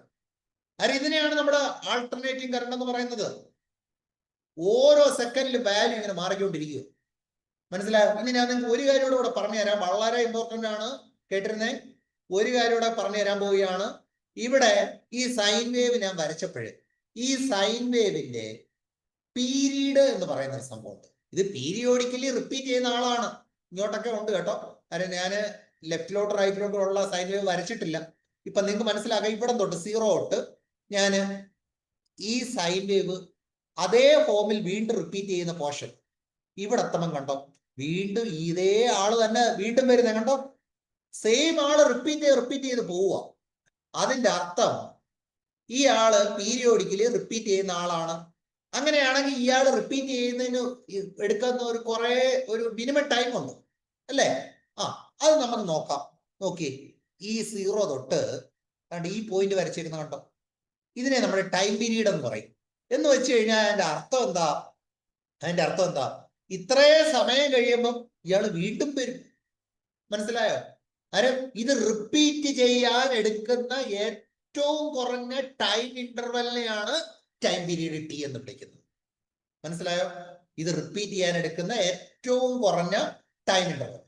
ടൈം പീരീഡ് മാർക്ക് ചെയ്യാൻ പറഞ്ഞു കഴിഞ്ഞാൽ നിങ്ങൾ ചെയ്യേണ്ട കാര്യം, ഇത് എവിടം തൊട്ട് ഇത് റിപ്പീറ്റ്, ഈ പോർഷൻ വീണ്ടും റിപ്പീറ്റ് ആവുന്ന ഇവിടെ എത്തുമ്പോഴാണ്. ഇതേപോലൊരു സാധനം വീണ്ടും വരുന്നത് ഇവിടെ എത്തുമ്പോഴല്ലേ? അതിന് ഈ റിപ്പീറ്റ് ചെയ്യാൻ എടുക്കുന്ന കുറഞ്ഞ ഇന്റർവെലിനെയാണ് ടൈം പീരീഡ് എന്ന് വിളിക്കുന്നത്, മനസ്സിലാവുന്നുണ്ടോ? ടൈം പീരീഡ് എന്ന് മനസ്സിലായോ? ഇനി നമ്മള് ഫ്രീക്വൻസിയും ടൈം പീരീഡ് നമ്മളുടെ റിലേഷൻ പഠിച്ചിട്ടുണ്ട്, 1/f അല്ലെ? ഫ്രീക്വൻസി അല്ലെ? ഈ ഫ്രീക്വൻസിയും ടൈം പീരീഡ് നമ്മളുടെ relation, time period equal 1/f എന്ന് പറഞ്ഞ് പഠിച്ചിട്ടുണ്ട്. ഫ്രീക്വൻസിയുടെ യൂണിറ്റ് ഹെഡ്സ് ആണ്, ടൈം പീരീഡിന്റെ യൂണിറ്റ് അല്ലെ, റിപ്പീറ്റ് എടുക്കുന്ന സമയം, അതിനെ നമ്മൾ സെക്കൻഡ് എന്ന് പറയും, മനസ്സിലാവുന്നുണ്ടോ? ഇവിടെ നമുക്ക് ഫ്രീക്വൻസി ഉണ്ട്, അല്ലെ? ഫ്രീക്വൻസി എന്ന് പറഞ്ഞു കഴിഞ്ഞാൽ എത്ര number of cycles per second, അതിനെയാണ് നമ്മൾ ഫ്രീക്വൻസി എന്ന് പറയുന്നത്, മനസ്സിലാവുന്നുണ്ടോ? ഇവിടെ നമുക്ക് ഫ്രീക്വൻസിയും ടൈം പീരീഡും നമ്മളുടെ റിലേഷൻ എന്താണ്? Time period T equal to 1/f, ഫ്രീക്വൻസിയുടെ യൂണിറ്റ് എന്താ? ഹെഡ്സ്. ഇനി നമ്മുടെ നാട്ടിൽ എന്ന് പറഞ്ഞാൽ നമ്മുടെ ഇന്ത്യ രാജ്യത്ത് നമ്മൾ ഉപയോഗിക്കുന്ന ഫ്രീക്വൻസി എത്രയാണ്? 50 ഹെഡ്സ്. പക്ഷെ അമേരിക്കയിൽ വേറൊരു ഫ്രീക്വൻസി ആയിരിക്കും യൂസ് ചെയ്യുന്നത്. നമ്മുടെ രാജ്യത്ത് എസിയുടെ ഫ്രീക്വൻസി 50 ഹെഡ്സ് ആണ്. അതിന്റെ അർത്ഥം എന്താണ് ഫ്രീക്വൻസി എന്ന് പറഞ്ഞാൽ? Number of cycles per second, അതിനെയാണ് നമ്മൾ ഫ്രീക്വൻസി എന്ന് നമ്മൾ വിളിക്കുന്നത്, അല്ലെ? സൈക്കിൾ പെർ സെക്കൻഡ്, അതാണ് ഹെഡ്സ് എന്ന് പറയുന്നത്. സൈക്കിൾ പെർ സെക്കൻഡ് ഹെഡ്സ് എന്ന് പറയും, മനസ്സിലാവുന്നുണ്ടോ? ഇനി നമ്മള് AC കഴിഞ്ഞു, ഇനി DC ലോട്ടാണ് പോകുന്നത്. ഞാൻ പറഞ്ഞു AC DC ആക്കുന്നു, അല്ലെ? ഇനി എന്താണ് DC? ഇവിടെ നോക്ക്, ടൈമിനനുസരിച്ചിട്ട് ഈ വോൾട്ടേജ് ആയാലും കറണ്ടിനായാലും വല്ല മാറ്റം ഉണ്ടോ? എപ്പോഴും ഒരേ വാല്യൂ തന്നെ കാണിച്ചുകൊണ്ടിരിക്കുന്നു. 5 വോൾട്ട് ആണെങ്കിൽ എപ്പോഴും 5 വോൾട്ട്, അല്ലെ 5 ആംപിയർ കറണ്ട് ആണ്, എപ്പോഴും 5 ആംപിയർ കറണ്ട്. ഇവിടെ അങ്ങനല്ല. ഇവിടെ voltage 0 volt, 1 volt, 2 volt, 3 volt, 4 volt, 5 volt, വീണ്ടും കുറഞ്ഞ 4, 3, 2, 0, 1, -1 ഇങ്ങനെ അങ്ങ് പോവുക. വാല്യൂസ് ചേഞ്ച് ചെയ്തുകൊണ്ടിരിക്കുക. ഇവിടെ അങ്ങനല്ല. ഇവിടെ എപ്പോഴും ഒരേ വാല്യൂ തന്നെ കാണിച്ചുകൊണ്ടിരിക്കുക എല്ലാ ടൈമിലും. ഇതാണ് ഡയറക്റ്റ് കറണ്ട് DC എന്ന് പറയുന്നത്. എപ്പോഴും കറണ്ട് ഫ്ലോ സ്റ്റഡി ആയിട്ട് നിൽക്കും അല്ലെ. കറണ്ട് ആണെങ്കിൽ 5 ആംപിയർ കറണ്ട് ആണെങ്കിൽ എപ്പോഴും 5 ആംപിയർ കറണ്ട്, 4 ആംപിയർ കറണ്ട് ആണെങ്കിൽ എപ്പോഴും 4 ആംപിയർ കറണ്ട്. മനസ്സിലായോ? അതാണ്. ഇവിടെ ഡയറക്ഷൻ വല്ലതും ചേഞ്ച് ചെയ്യുന്നുണ്ടോ? ഇല്ല, ഒരു ഡയറക്ഷൻ ചേഞ്ചും DC-യുടെ കേസിൽ ഇല്ല. AC-യെ പോലെ അല്ല ഇയാൾ എപ്പോഴും സ്റ്റഡി ആയിട്ട് അങ്ങ് നിൽക്കും. മനസ്സിലായോ? ഇതാണ് നമ്മൾ ബാറ്ററീസിലൊക്കെ കാണുന്ന എപ്പോഴും 5 വോൾട്ട് ബാറ്ററി എന്ന് പറഞ്ഞാൽ എപ്പോഴും 5 വോൾട്ട് വന്നുകൊണ്ടിരിക്കും. മനസ്സിലായോ? It is commonly used in electronic device such as batteries and power supply. ഇനി നിങ്ങൾക്ക് മനസ്സിലായി. ഞാൻ നിങ്ങളോട് ഒരു ചോദ്യം ചോദിക്കുന്നത് വളരെ സിമ്പിൾ ആയിട്ടുള്ള ഒരു ക്വസ്റ്റ്യൻ ആണ്. എല്ലാരും കേട്ടിരിക്കുക. ഇവിടെ ഈ DC-യുടെ ഫ്രീക്വൻസി എത്ര? DC-യുടെ ഫ്രീക്വൻസി എത്ര അറിയാവുന്നവര് ചാറ്റ് ബോക്സിൽ ഒന്ന് പറഞ്ഞേ, മനസ്സിലാക്കിയിട്ട് പറയുക. എന്താണ് ഈ DC-യുടെ ഫ്രീക്വൻസി? DC-യുടെ ഫ്രീക്വൻസി ഉത്തരം അറിയാവുന്നവര് മനസ്സിലാക്കിയിട്ട് പറയുക. നിങ്ങൾക്ക് ചാറ്റിൽ ഒന്ന് പറയാം ഈ DC-യുടെ ഫ്രീക്വൻസി എത്ര ആയിരിക്കും. ആർക്കെങ്കിലും പറയാമോ? പറയൂ, ആൻസർ പറയൂ. അറിയാവുന്നൊരു ചാറ്റ് ബോക്സിൽ. കറക്റ്റ് ആണ്. No period, no frequency. Correct. 0 hertz. Very good. അരെ നിങ്ങള് കറക്റ്റ് ആയിട്ട് ആൻസർ പറഞ്ഞു. അതായത് ഞാൻ നേരത്തെ പറഞ്ഞു, ഫ്രീക്വൻസി എന്ന് പറഞ്ഞു കഴിഞ്ഞാൽ സൈക്കിൾ പെർ സെക്കൻഡ് അല്ലേ. ഇവിടെ നിങ്ങൾ റിപ്പീറ്റ് വല്ലതും ചെയ്യുന്നുണ്ടോ? ഈ ഡയറക്റ്റ് കറണ്ട് വല്ലതും റിപ്പീറ്റ് വല്ലതും ചെയ്യുന്നുണ്ടോ? ഇല്ല. ഇയാൾ റിപ്പീറ്റ് ചെയ്യുന്നില്ല. അയാൾക്ക് റിപ്പീറ്റ് ചെയ്യാൻ ആഗ്രഹമില്ല. അയാൾ എപ്പോഴും സ്റ്റഡി ആയിട്ട് ഇരിക്കുന്ന ആളാണ്. മനസ്സിലാവുന്നുണ്ടോ? നിങ്ങൾക്ക് കാര്യം മനസ്സിലായി. ഇയാള് ഇവിടെ സൈക്കിൾ ചേഞ്ച് ഉണ്ടാവുന്നുണ്ടോ? ഇവിടെ DC-യെ പോലെ number of cycle per second ആയാലേ നമ്മള് ഈ ഫ്രീക്വൻസി ഹെഡ്സ് എന്നൊക്കെ പറയത്തുള്ളൂ. ഇവിടെ സൈക്കിൾ ചേഞ്ച് ഉണ്ടോ? ഇല്ല, ഒരു ചേഞ്ചും ഇല്ല. റിപ്പീറ്റ് ചെയ്യുന്ന പോലും ഇല്ല ആള്. ഒരു സൈക്കിൾ ചേഞ്ചും ഇല്ല. ഇയാളെ ഫ്രീക്വൻസി എന്ന് പറയുന്നത് 0 ഹെർട്സ് ആണ്. Very good. ഒത്തിരി പേര് ആൻസർ പറഞ്ഞു. നിങ്ങൾ മനസ്സിലാക്കി തന്നെ പറഞ്ഞതാണ്. ഓക്കെ. നമുക്ക് അടുത്ത കാര്യത്തിലേക്ക് പോകാം. ഇതുവരെയുള്ള നിങ്ങൾക്ക് എല്ലാവർക്കും മനസ്സിലായിട്ടുണ്ടെങ്കിൽ ഇലക്ട്രോണിക്സ് ഇനി വളരെ എളുപ്പമുള്ള ഒരു സബ്ജക്റ്റ് ആയിട്ട് നിങ്ങളുടെ മുന്നിൽ വരാൻ പോവുകയാണ്. ഇനി നിങ്ങൾക്ക് എല്ലാ കാര്യങ്ങളും വളരെ എളുപ്പത്തിൽ മനസ്സിലാക്കി പോകാൻ കഴിയും. നമുക്ക് ആ ഒരു ടോപ്പിക്കിലേക്ക് പോകാം. എല്ലാവരും കേട്ടിരിക്കുക. വളരെ ഇമ്പോർട്ടന്റ് ആയിട്ടുള്ള ടോപ്പിക്കിലോട്ടാണ് അടുത്ത് നമ്മൾ പോകുന്നത്. Ohm's law. ഇനി നമുക്ക് വളരെ എളുപ്പമാണ്. ഓംസ് ലോയില് നമ്മളിപ്പോ ആരെയൊക്കെ പഠിച്ചു? വോൾട്ടേജ് എന്താണെന്ന് പഠിച്ചു, ഇലക്ട്രിക് കറണ്ട് എന്താണെന്ന് പഠിച്ചു അല്ലെ. ഈ വോൾട്ടേജും കറണ്ടും തമ്മിൽ ഒരു റിലേഷൻ ഉണ്ട്. ഒരു സർക്യൂട്ട് നമ്മൾ നേരത്തെ കണ്ട പോലെ ഒരു സർക്യൂട്ട് എടുക്കുകയാണെങ്കിൽ ഒരു കോൺസ്റ്റന്റ് ടെമ്പറേച്ചറില് കണ്ടീഷൻ ഉണ്ട്. കോൺസ്റ്റന്റ് ടെമ്പറേച്ചറില് എന്തായിരിക്കും സംഭവിക്കുന്നതെന്ന് അറിയാം. കോൺസ്റ്റന്റ് ടെമ്പറേച്ചർ ആണെങ്കിൽ അണ്ടർ കോൺസ്റ്റന്റ് ടെമ്പറേച്ചർ എന്നൊരു കണ്ടീഷൻ ഉണ്ട്. ഒരു കണ്ടക്ടറിലേക്കുള്ള കറണ്ട് എപ്പോഴും അപ്ലൈ ചെയ്യുന്ന പൊട്ടൻഷ്യലിന് ഡയറക്ട്ലി പ്രൊപ്പോർഷണൽ ആണ്. എന്ന് വെച്ച് കഴിഞ്ഞാൽ വോൾട്ടേജ് കൂടിക്കഴിഞ്ഞാൽ, നേരത്തെ ഒരു സർക്യൂട്ട് കാണിച്ചില്ലേ, ബാറ്ററിയും കറണ്ട് ഫ്ലോയോടെ എല്ലാം ചേർത്ത്. വോൾട്ടേജ് കൂടുകയാണെങ്കിൽ വോൾട്ടേജിന് പ്രൊപ്പോർഷണൽ ആയിട്ട് അവിടെ ഇലക്ട്രിക് കറണ്ട് ഫ്ലോയും കൂടും. ഇനി വോൾട്ടേജ് കുറയുന്നുണ്ടെങ്കിൽ V കുറയുവാണെങ്കിൽ Iയും അതിന് പ്രൊപ്പോർഷണൽ ആയിട്ട് കുറയും. ഡയറക്ട്ലി പ്രൊപ്പോർഷണൽ ആണ്. മനസ്സിലാവുന്നുണ്ടോ? V പ്രൊപ്പോർഷണൽ ടു I ആണ്. അങ്ങനെയാണെങ്കിൽ V ഈക്വൽ ടു നമ്മളൊരു കോൺസ്റ്റന്റ് കൊണ്ട് മൾട്ടിപ്ലൈ ചെയ്താൽ ഈ പ്രൊപ്പോർഷണാലിറ്റി സൈനെ ഈക്വൽ ആക്കാം. ഇനി നിങ്ങൾ എപ്പോഴും മനസ്സിലാക്കുക, പ്രൊപ്പോർഷണാലിറ്റിയെ നമുക്ക് എന്താക്കി മാറ്റണം? ഈക്വൽ ആക്കി മാറ്റണമെങ്കിൽ ഒരു കോൺസ്റ്റന്റ് കൊണ്ട് മൾട്ടിപ്ലൈ ഗുണിക്കണം. ഞാനിവിടെ ഈ പ്രൊപ്പോർഷണൽ ടു മാറ്റി ഈക്വൽ ടു ആക്കി. അങ്ങനെയാണെങ്കിൽ ആ കോൺസ്റ്റന്റിനെ K എന്ന് വിളിച്ചാൽ K × I. ഞാൻ K ആയിട്ട് എടുക്കുന്നത് R എന്ന് പറയുന്ന ഒരാളെ. നമ്മുടെ ഈ പുതിയ ഒരാളാണ്. ആ R ആണ് Kക്ക് പകരം നമ്മൾ കൊടുക്കുന്നത് V equal to R × I. ഈ Rന് ഒരു പേരുണ്ട്, റെസിസ്റ്റൻസ്. എന്ത് പറയും? റെസിസ്റ്റൻസ്. എന്താണെന്ന് പറഞ്ഞുതരാം. ഈ റെസിസ്റ്റൻസിന്റെ SI യൂണിറ്റ് നിങ്ങൾ ലാബിലൊക്കെ റെസിസ്റ്റർ കണ്ടിട്ടുണ്ട്. എന്നാൽ റെസിസ്റ്റൻസ് എന്ന് പറഞ്ഞു കഴിഞ്ഞാൽ ഒരു കണ്ടക്ടറിന്റെ പ്രോപ്പർട്ടിയാണ്. കറണ്ട് ഫ്ലോ നടക്കുമ്പോൾ ആ കറണ്ട് ഫ്ലോയെ ഒപ്പോസ് ചെയ്യുന്ന ഒരു മെറ്റീരിയൽ ആണ് നമ്മുടെ റെസിസ്റ്റർ. ആ റെസിസ്റ്ററിന്റെ ഒരു പ്രോപ്പർട്ടിയാണ് റെസിസ്റ്റൻസ് എന്ന് പറയുന്നത്. ആ റെസിസ്റ്റൻസ് ചെയ്യുന്ന കാര്യം എന്താണെന്ന് ചോദിച്ചു കഴിഞ്ഞാൽ കറണ്ട് ഫ്ലോയെ ഒപ്പോസ് ചെയ്യും. എന്ന് വെച്ചാൽ കറണ്ട് ഒരു ഡയറക്ഷൻ ഇതാണ്, ഇതൊരു കണ്ടക്ടറാണ്, ഇതിൽ കൂടി ഇങ്ങനെ കറണ്ട് ഒഴുകിക്കൊണ്ടിരിക്കുമ്പോ അതാ മുന്നിൽ ഒരാൾ വന്നു, അയാളാണ് റെസിസ്റ്റർ. നേരത്തെ ഈ 10 ആമ്പിയർ കറണ്ട് ഇതിലേക്കൂടെ വന്നെങ്കിൽ 10 ആമ്പിയർ കറണ്ട് പോകാൻ നേരത്ത് ഒരു തടസ്സവും ഇല്ല. എന്നാൽ ഇവിടെ ഒരു പുതിയൊരാൾ വന്നപ്പോഴേ നീ അങ്ങനെ അത്ര പെട്ടെന്ന് സ്മൂത്ത് ആയിട്ട് പോകണ്ട എന്ന് പറഞ്ഞ് ആ കറണ്ടിനെ തടയുന്ന ആളാണ് നമ്മുടെ റെസിസ്റ്റർ. ആ റെസിസ്റ്റൻസിന്റെ SI യൂണിറ്റ് ഓമാണ്. ആ ഓമിനെ നമ്മൾ ഇങ്ങനെയാണ് റെപ്രസെന്റ് ചെയ്യുന്നത്. മനസ്സിലാവുന്നുണ്ടല്ലോ? ഇവിടെ നിങ്ങൾ മനസ്സിലാക്കേണ്ടത് എന്താണ് റെസിസ്റ്റർ എന്നുള്ളത് വളരെ ഇമ്പോർട്ടന്റ് ആണ്. ആ റെസിസ്റ്റൻസ് കണ്ടുപിടിക്കാനുള്ള ഇക്വേഷൻ ഇപ്പൊ V = I × R കിട്ടി, മനസ്സിലായല്ലോ? അങ്ങനെയാണ് റെസിസ്റ്റൻസ് കിട്ടാൻ ഈ I ഇവിടെ കൊണ്ടുവന്ന് ഡിവൈഡ് ചെയ്താൽ മതി. V/I, മനസ്സിലായോ? V/I, വോൾട്ടേജ് ബൈ കറണ്ട് ചെയ്ത് കഴിഞ്ഞാൽ റെസിസ്റ്റൻസ് കണ്ടുപിടിക്കുക. ഇങ്ങനെയുള്ള ചെറിയ പ്രോബ്ലം വരും. അങ്ങനെയുള്ള പ്രോബ്ലംസ് എല്ലാം നമുക്ക് എളുപ്പത്തിൽ ചെയ്യണം. ഇനി നിങ്ങൾക്ക് വേറൊരു കാര്യം കൂടെ മനസ്സിലാക്കണം. റെസിസ്റ്റൻസ് കൂടുതലാണെങ്കിൽ, ഇവിടെയുള്ള റെസിസ്റ്റൻസ് ഹൈ ആണെങ്കിൽ കുറച്ച് കറണ്ടേ കടന്നു പോകത്തുള്ളൂ. മനസ്സിലായോ? അതായത് റെസിസ്റ്റൻസ് കൂടുതലാണെങ്കിൽ നിങ്ങൾ പോകുന്ന വഴി കൂടുതൽ തടസ്സം, കുറച്ച് കറണ്ടേ പോകത്തുള്ളൂ. റെസിസ്റ്റൻസ് ലോ ആയിരുന്നെങ്കിലോ കൂടുതൽ കറണ്ട് കടന്നു പോകാം. മനസ്സിലായോ? അതായത് നിങ്ങളൊരു റോഡില് വലിയ ബ്ലോക്ക് ആണെന്ന് കരുതുക. വലിയ ബ്ലോക്ക് ആണെങ്കിൽ നിങ്ങൾക്ക് അതിലേക്കൂടെ സ്മൂത്ത് ആയിട്ട് പോകാൻ പറ്റുമോ? പറ്റത്തില്ല. ബ്ലോക്ക് കൂടുമ്പോൾ അവിടെ നിങ്ങൾക്ക് പോകാനുള്ള സ്മൂത്ത്നെസ് കുറയും. അത്രേ ഉള്ളൂ. ഇവിടെ റെസിസ്റ്റൻസ് ഹൈ ആണെങ്കിൽ, അവിടെ ബ്ലോക്ക് ഹൈ ആണെങ്കിൽ അല്ലേ, നിങ്ങൾക്ക് കറണ്ടിന് പോകാൻ ഉള്ള സ്മൂത്ത്നെസ് കുറയും അല്ലേ? എന്നാൽ റെസിസ്റ്റൻസ് കുറഞ്ഞ ബ്ലോക്കേ ഉള്ളെങ്കിൽ നമുക്ക് കയറി പോവാം അല്ലേ, വലിയ തടസ്സം ഇല്ലാതെ പോവാം. റെസിസ്റ്റൻസ് ലോ ആണെങ്കിൽ കറണ്ട് അതിൽ കൂടെ കൂടുതൽ കടന്നു പോവാം.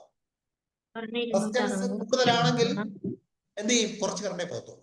ഇത്രയും മനസ്സിലാക്കിയാൽ മതി. ഇത്രയും മനസ്സിലാക്കി കഴിഞ്ഞാൽ നിങ്ങൾ റെസിസ്റ്റൻസ് പഠിക്കാൻ എന്തുകൊണ്ടും നിങ്ങൾ ഓക്കെ ആണ് എന്നാണ് നിങ്ങൾ മനസ്സിലാക്കേണ്ടത്. നമുക്ക് റെസിസ്റ്റൻസിനെ കുറിച്ച് കൂടുതൽ പഠിക്കണ്ടേ? വളരെ ഇമ്പോർട്ടന്റ് ആയിട്ടുള്ള റെസിസ്റ്റൻസിനെ കുറിച്ച് നമുക്ക് വളരെ എളുപ്പത്തിൽ മനസ്സിലാക്കി പോകണ്ടേ? നമുക്ക് പോകാം. ഓംസ് ലോ അറിയാമെങ്കിൽ നമുക്ക് റെസിസ്റ്റൻസിനെ കുറിച്ച് കൂടുതൽ പഠിക്കാം. റെസിസ്റ്റൻസ് എന്താണെന്ന് നിങ്ങൾ മനസ്സിലാക്കി കഴിഞ്ഞാൽ ഇവിടെ 1-2 ചെറിയ ടേം കൂടെ നമുക്ക് അറിയേണ്ടതായിട്ടുണ്ട്. അതെന്ന് പറഞ്ഞു കഴിഞ്ഞാൽ വളരെ ഇമ്പോർട്ടന്റ് ആണ്. ഒന്ന് കണ്ടക്ടൻസ്, അതിനെ G കൊണ്ട് റെപ്രസെന്റ് ചെയ്യും. നമ്മൾ പഠിച്ച റെസിസ്റ്റൻസിന്റെ റെസിപ്രോക്കൽ, അതായത് 1/, റെസിസ്റ്റൻസ് ആണ് കണ്ടക്ടൻസ്. ഇതിന്റെ SI യൂണിറ്റ് വളരെ ഇമ്പോർട്ടന്റ് ആണ്, സീമെൻസ്. ഓക്കെ, നിങ്ങൾ ചോദിക്കാം കണ്ടക്ടൻസ് G = 1/R, റെസിസ്റ്റൻസിന്റെ യൂണിറ്റ് ഓം അല്ലേ? 1/Ohm എന്ന് എഴുതിക്കൂടെ? എഴുതാം. കണ്ടക്ടൻസിന്റെ ജിയുടെ യൂണിറ്റ് 1/ റെസിസ്റ്റൻസ് 1/Ohm എന്ന് എഴുതാം. 1/Ohmനെ നമുക്ക് ന്യൂമറേറ്ററിൽ കൊണ്ടുപോയി Ohm⁻⁻1 എന്ന് എഴുതാം. ഈ Ohm⁻⁻1 വേറൊരു പേരുണ്ട്, മോ. നമ്മുടെ ഓം തിരിച്ചെഴുതുന്ന രീതിയിൽ നമുക്ക് എഴുതാം. അങ്ങനെയൊക്കെ എഴുതി പോകാം, ഒരു പ്രശ്നവുമില്ല.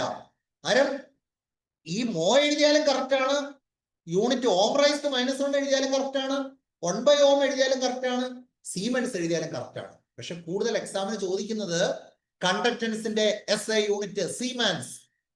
മനസ്സിലായോ? ഇനി നമ്മള് ഈ പഠിച്ച റെസിസ്റ്റൻസ് എപ്പോഴും നമ്മളൊരു കണ്ടക്ടറിന് ഒരു റെസിസ്റ്റൻസ് ഉണ്ടെന്നല്ലേ പറയുന്നത്. ഈ കണ്ടക്ടർ, ഇതൊരു കണ്ടക്ടർ ആണെങ്കിൽ ഇതിൽ കൂടെ കറണ്ട് ഫ്ലോ ചെയ്യുമ്പോൾ ഇവിടെ ഈ കറണ്ട് ഫ്ലോ ഒപ്പോസ് ചെയ്യുന്ന ആളാണല്ലോ റെസിസ്റ്റൻസ്. ഈ റെസിസ്റ്റൻസ് എന്തിനെയൊക്കെ ഡിപ്പെൻഡ് ചെയ്യും ചോദിച്ചു കഴിഞ്ഞാൽ ഈ കറണ്ട് ഫ്ലോ ചെയ്യുന്ന കണ്ടക്ടറിന്റെ നീളം, ലെങ്തിന് ഡയറക്ട്ലി പ്രൊപ്പോർഷനലാ. ഈ കറണ്ട് ഫ്ലോ ചെയ്യുന്ന കണ്ടക്ടറിന് ഒരു ഏരിയ ഉണ്ടല്ലോ, ആ ഏരിയക്ക് ഇൻവേഴ്സ്ലി പ്രൊപ്പോർഷനലാ. എന്ന് വെച്ച് കഴിഞ്ഞാൽ റെസിസ്റ്റൻസ് ഇൻവേഴ്സ്ലി 1/A, ഇൻവേഴ്സ്ലി എന്ന് പറഞ്ഞാൽ 1/A അല്ലേ? നമ്മൾ എടുക്കേണ്ടത് അതായത് ഏരിയ കൂടുമ്പോൾ റെസിസ്റ്റൻസ് കുറയും. ഇൻവേഴ്സ്ലി പ്രൊപ്പോർഷൻ എന്ന് പറഞ്ഞാൽ അതിന്റെ അർത്ഥം അതാ, ഒന്ന് കൂടുമ്പോൾ മറ്റേത് കുറയും അല്ലെ? അല്ലെങ്കിൽ ഒന്ന് കുറയുമ്പോൾ മറ്റേത് കൂടും. ഏരിയ കുറഞ്ഞു കഴിഞ്ഞാൽ റെസിസ്റ്റൻസ് കൂടും. എന്നാൽ ലെങ്തുമായിട്ട് ഡയറക്ട്ലി പ്രൊപ്പോർഷനൽ. ലെങ്ത് കൂടുമ്പോൾ റെസിസ്റ്റൻസ് കൂടുന്നു, ലെങ്ത് കുറയുമ്പോൾ റെസിസ്റ്റൻസ് കുറയും. മനസ്സിലായോ? അരെ എല്ലുമായിട്ടും എയുമായിട്ടും ആർക്ക് ബന്ധമുണ്ട്? നമ്മുടെ റെസിസ്റ്റൻസിൽ അല്ലെ? അരെ R proportional to L by A എന്ന് എഴുതിക്കൂടെ? എഴുതാമല്ലോ. അരെ ഇത് രണ്ടുകൂടെ ചേർത്ത് എനിക്ക് എഴുതണമെങ്കിലോ R proportional to L by A എന്ന് എഴുതാം.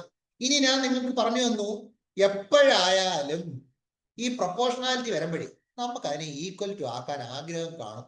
ആ ഈക്വൽ ടു ആക്കണമെങ്കിൽ ചുമ്മാ ആക്കാൻ പറ്റത്തില്ല. ഒരു കോൺസ്റ്റന്റ് കൊണ്ട് മൾട്ടിപ്പിൾ ആണ് കെ അല്ലെ? അരെ കെക്ക് പകരം ഞാനിവിടെ നേരത്തെ കെ ആയിട്ട് ആർ എടുത്തെങ്കിൽ ഇപ്പോൾ നമ്മൾ ഇവിടെ ഈ ഇക്വേഷനില് നമ്മൾ കെക്ക് പകരം റോ എന്ന് പറയുന്ന പുതിയ ആളെ കൊണ്ടുവരുന്നു. ഈ കെ ഈക്വൽ ടു ആയപ്പോ കെക്ക് പകരം rho into L by A. മനസ്സിലായോ? ഈ റോ എന്ന് പറയുന്നത് നമ്മുടെ കോൺസ്റ്റന്റ് ആണേ. ഈ കോൺസ്റ്റന്റിനെ ഇനി മുതൽ നമ്മൾ വിളിക്കുന്നു, അവനാണ് റെസിസ്റ്റിവിറ്റി ഓഫ് ദ മെറ്റീരിയൽ. ഈ മെറ്റീരിയലിന്റെ റെസിസ്റ്റിവിറ്റി എന്ന് വിളിക്കും. അല്ലെങ്കിൽ അതിന്റെ വേറെ പേര്, ഈ പേരുകളെല്ലാം വളരെ ഇമ്പോർട്ടന്റ് ആണ്. Specific resistance. ഇനി അതിന്റെ യൂണിറ്റ് എന്തുവാ? ഓം മീറ്റർ. അതിന്റെ യൂണിറ്റ് എന്തുവാ? ഓം മീറ്റർ. നിങ്ങൾ ചോദിക്കും ഈ യൂണിറ്റ് എങ്ങനെ കിട്ടി? ഈ യൂണിറ്റ് എനിക്ക് കാണാതെ പഠിക്കാൻ വളരെ ബുദ്ധിമുട്ടാണ്. കുഴപ്പമില്ല, നമുക്ക് ഇക്വേഷൻ അറിയാമെങ്കിൽ ആ ഇക്വേഷനിൽ നിന്ന് നമ്മൾ കണ്ടുപിടിക്കും. അതാണ് ഈ സബ്ജക്റ്റിന്റെ പ്രത്യേകത. നമുക്ക് എവിടുന്ന് എന്തും കണ്ടുപിടിക്കാം. R equal to rho L by A ആണല്ലോ. ഇനി ഇതിൽ നിന്ന് റോ കണ്ടുപിടിക്കണമെങ്കിൽ ഇങ്ങോട്ട് R into A divide by L എന്ന് എഴുതിക്കൂടെ? അതിപ്പോ എന്ത് കിട്ടി? R into A by L കിട്ടി. ഇനി ഇതിന്റെ ഓരോന്നിന്റെ യൂണിറ്റ് എഴുതിയേ. റെസിസ്റ്റൻസിന്റെ യൂണിറ്റ് ഓം, ഏരിയയുടെ unit metre square divided by metre, എല്ലിന്റെ ലെങ്തിന്റെ യൂണിറ്റ് മീറ്റർ. താഴത്തെ മീറ്ററും മേളത്തെ മീറ്റർ സ്ക്വയറിൽ ഒരു മീറ്റർ കൂടെ പോയി കഴിഞ്ഞാൽ ഓം മീറ്റർ കിട്ടിയല്ലോ. ഇതാണ് സ്പെസിഫിക് റെസിസ്റ്റൻസ് റോയുടെ SI യൂണിറ്റ്. വളരെ വ്യക്തമാണ്. Resistivity of the material clear ആവുന്നുണ്ടല്ലോ. റെസിസ്റ്റിവിറ്റി ഓഫ് ദ മെറ്റീരിയൽ അതിന്റെ SI യൂണിറ്റ് നമുക്ക് കിട്ടിക്കഴിഞ്ഞിരിക്കുകയാണ്. വളരെ എളുപ്പത്തിൽ നമുക്ക് ആൻസറിലോട്ട് എത്താൻ കഴിഞ്ഞു. അതാണ് ഇവിടെ നമ്മൾ റെസിസ്റ്റിവിറ്റി കൊണ്ട് ഉദ്ദേശിക്കുന്നത്. ഇനി അടുത്ത ഈ റെസിസ്റ്റിവിറ്റിയുടെയും റെസിപ്രോക്കൽ എടുക്കാം, 1/ρ എടുക്കാം. അതിനെ നമ്മൾ കണ്ടക്ടിവിറ്റി സിഗ്മ എന്ന് വിളിക്കും. ഈ കണ്ടക്ടിവിറ്റിയുടെ യൂണിറ്റ് സീമെൻസ് പെർ മീറ്റർ. അതും നമുക്ക് കണ്ടുപിടിക്കാം, വളരെ എളുപ്പമാണ്. നിങ്ങളൊന്ന് ആലോചിച്ചു കഴിഞ്ഞാൽ ഇതിനെല്ലാം ആൻസർ ഒരു യൂണിറ്റ് അറിയാമെങ്കിൽ അതിൽ നിന്ന് നമുക്ക് ബാക്കിയെല്ലാം കണ്ടുപിടിക്കാം. ഇവിടെ നിങ്ങൾക്ക് ഈ പറയുന്ന 1/ρ റോയുടെ യൂണിറ്റ് നിങ്ങൾ എന്തായിട്ട് എഴുതിയായിരുന്നു? ഓം മീറ്റർ. മനസ്സിലായോ? ഓം മീറ്റർ. ഈ ഓം അങ്ങ് ന്യൂമറേറ്ററിൽ പോയി കഴിഞ്ഞാൽ ഓം റൈസ് ടു -1 അല്ലെ? ഡിവൈഡഡ് ബൈ മീറ്ററിനെ താഴെ തന്നെ വെക്കുന്നു. ഓം റൈസ് ടു -1 ആണല്ലോ നമ്മൾ നേരത്തെ മോയ അല്ലെങ്കിൽ സീമൻസ് എന്ന് വിളിച്ചത്. സീമൻസിനെ S കൊണ്ട് റെപ്രസെന്റ് ചെയ്യും. Siemens per metre. വളരെ കറക്റ്റ് ആണ്. നമ്മൾ ഈ യൂണിറ്റുകളെല്ലാം നിങ്ങളൊന്ന് പഠിച്ചു വെക്കണേ. യൂണിറ്റുകൾ നമുക്ക് ഒരുമിച്ച് പറയാം. റെസിസ്റ്റൻസിന്റെ യൂണിറ്റ് ഓം, മനസ്സിലായോ? കണ്ടക്ടൻസിന്റെ യൂണിറ്റ് നിങ്ങൾ മനസ്സിൽ തന്നെ പറയാം, സീമൻസ് അല്ലെങ്കിൽ മോ. ഇനി റെസിസ്റ്റിവിറ്റിയുടെ യൂണിറ്റ് ഓം മീറ്റർ, കണ്ടക്ടിവിറ്റി അതിന്റെ യൂണിറ്റ് സീമൻസ് പെർ മീറ്റർ. യൂണിറ്റുകളെല്ലാം വളരെ ഇമ്പോർട്ടന്റ് ആണ്. ഈ യൂണിറ്റുകൾ വളരെ വ്യക്തമായിട്ട് നിങ്ങൾ മനസ്സിലാക്കിയിരിക്കുക, യൂണിറ്റുകൾ പഠിച്ചിരിക്കുക. ഇനി നമ്മുടെ ടോപ്പിക്കിലോട്ട് കയറുകയാണ്. Active and passive components. എന്ന് പറഞ്ഞു കഴിഞ്ഞാൽ എന്താണ് മനസ്സിലാക്കേണ്ടത്? നമ്മളുടെ സബ്ജക്റ്റില് നമ്മുടെ സിലബസിന്റെ ഏറ്റവും ഇമ്പോർട്ടന്റ് ടോപ്പിക് ആണ് എന്താണ് ആക്റ്റീവ് കമ്പോണന്റ്. നമ്മൾ എപ്പോഴും ആക്റ്റീവ് ആണെന്ന് പറയുന്നത് നമുക്ക് എന്തെങ്കിലുമൊക്കെ ഒരു എനർജി കിട്ടുമ്പോഴാ അല്ലെ? നമുക്ക് ആർക്കെങ്കിലും എന്തെങ്കിലും ഒരു എനർജി കൊടുക്കാൻ പറ്റുമ്പോഴാണ് നമ്മൾ ആക്റ്റീവ് എന്ന് പറയുന്നത് പോലെ തന്നെയാണ് നമ്മളുടെ ഇലക്ട്രോണിക് കമ്പോണൻസ്. ഇയാൾ ആക്റ്റീവ് എന്ന് പറയണമെങ്കിൽ ഇയാൾക്ക് എനർജിയെ സപ്ലൈ ചെയ്യാനുള്ള ഒരു കഴിവുണ്ടായിരിക്കണം. നമ്മൾ നേരത്തെ ബാറ്ററിയെ കണ്ടില്ലായിരുന്നു? ബാറ്ററി അഥവാ വോൾട്ടേജ് സോഴ്സ്. ഇയാള് കറണ്ട് ഫ്ലോയ്ക്ക് സഹായിക്കുന്ന ചാർജുകളെ സപ്ലൈ ചെയ്തു അങ്ങനെ പോവുമായിരുന്നല്ലേ? അതിനാവശ്യമായുള്ള കാര്യങ്ങൾ അവിടെ കൊടുത്തു. അന്നേരം ഇവിടെ ഒരു സർക്യൂട്ട് കമ്പോണന്റ് ആക്റ്റീവ് എന്ന് പറയണമെങ്കിൽ അയാൾക്ക് എനർജി സപ്ലൈ ചെയ്യാനുള്ള കഴിവ് അല്ലെങ്കിൽ എന്തെങ്കിലും പ്രോസസ് ചെയ്യാനുള്ള കഴിവ്. ഇപ്പൊ ആംപ്ലിഫിക്കേഷൻ എന്ന് പറയുന്ന ഒരു പ്രോസസ് നിങ്ങൾ കേട്ടിട്ടുണ്ട്. ആംപ്ലിഫയർ, മൈക്ക് ഉപയോഗിച്ചിട്ട് ചെറിയ സൗണ്ടിനെ വലിയ സൗണ്ട് ആക്കി മാറ്റുന്നു. അവിടെ ഒരു പ്രോസസിങ് നടക്കുന്നു അല്ലെ?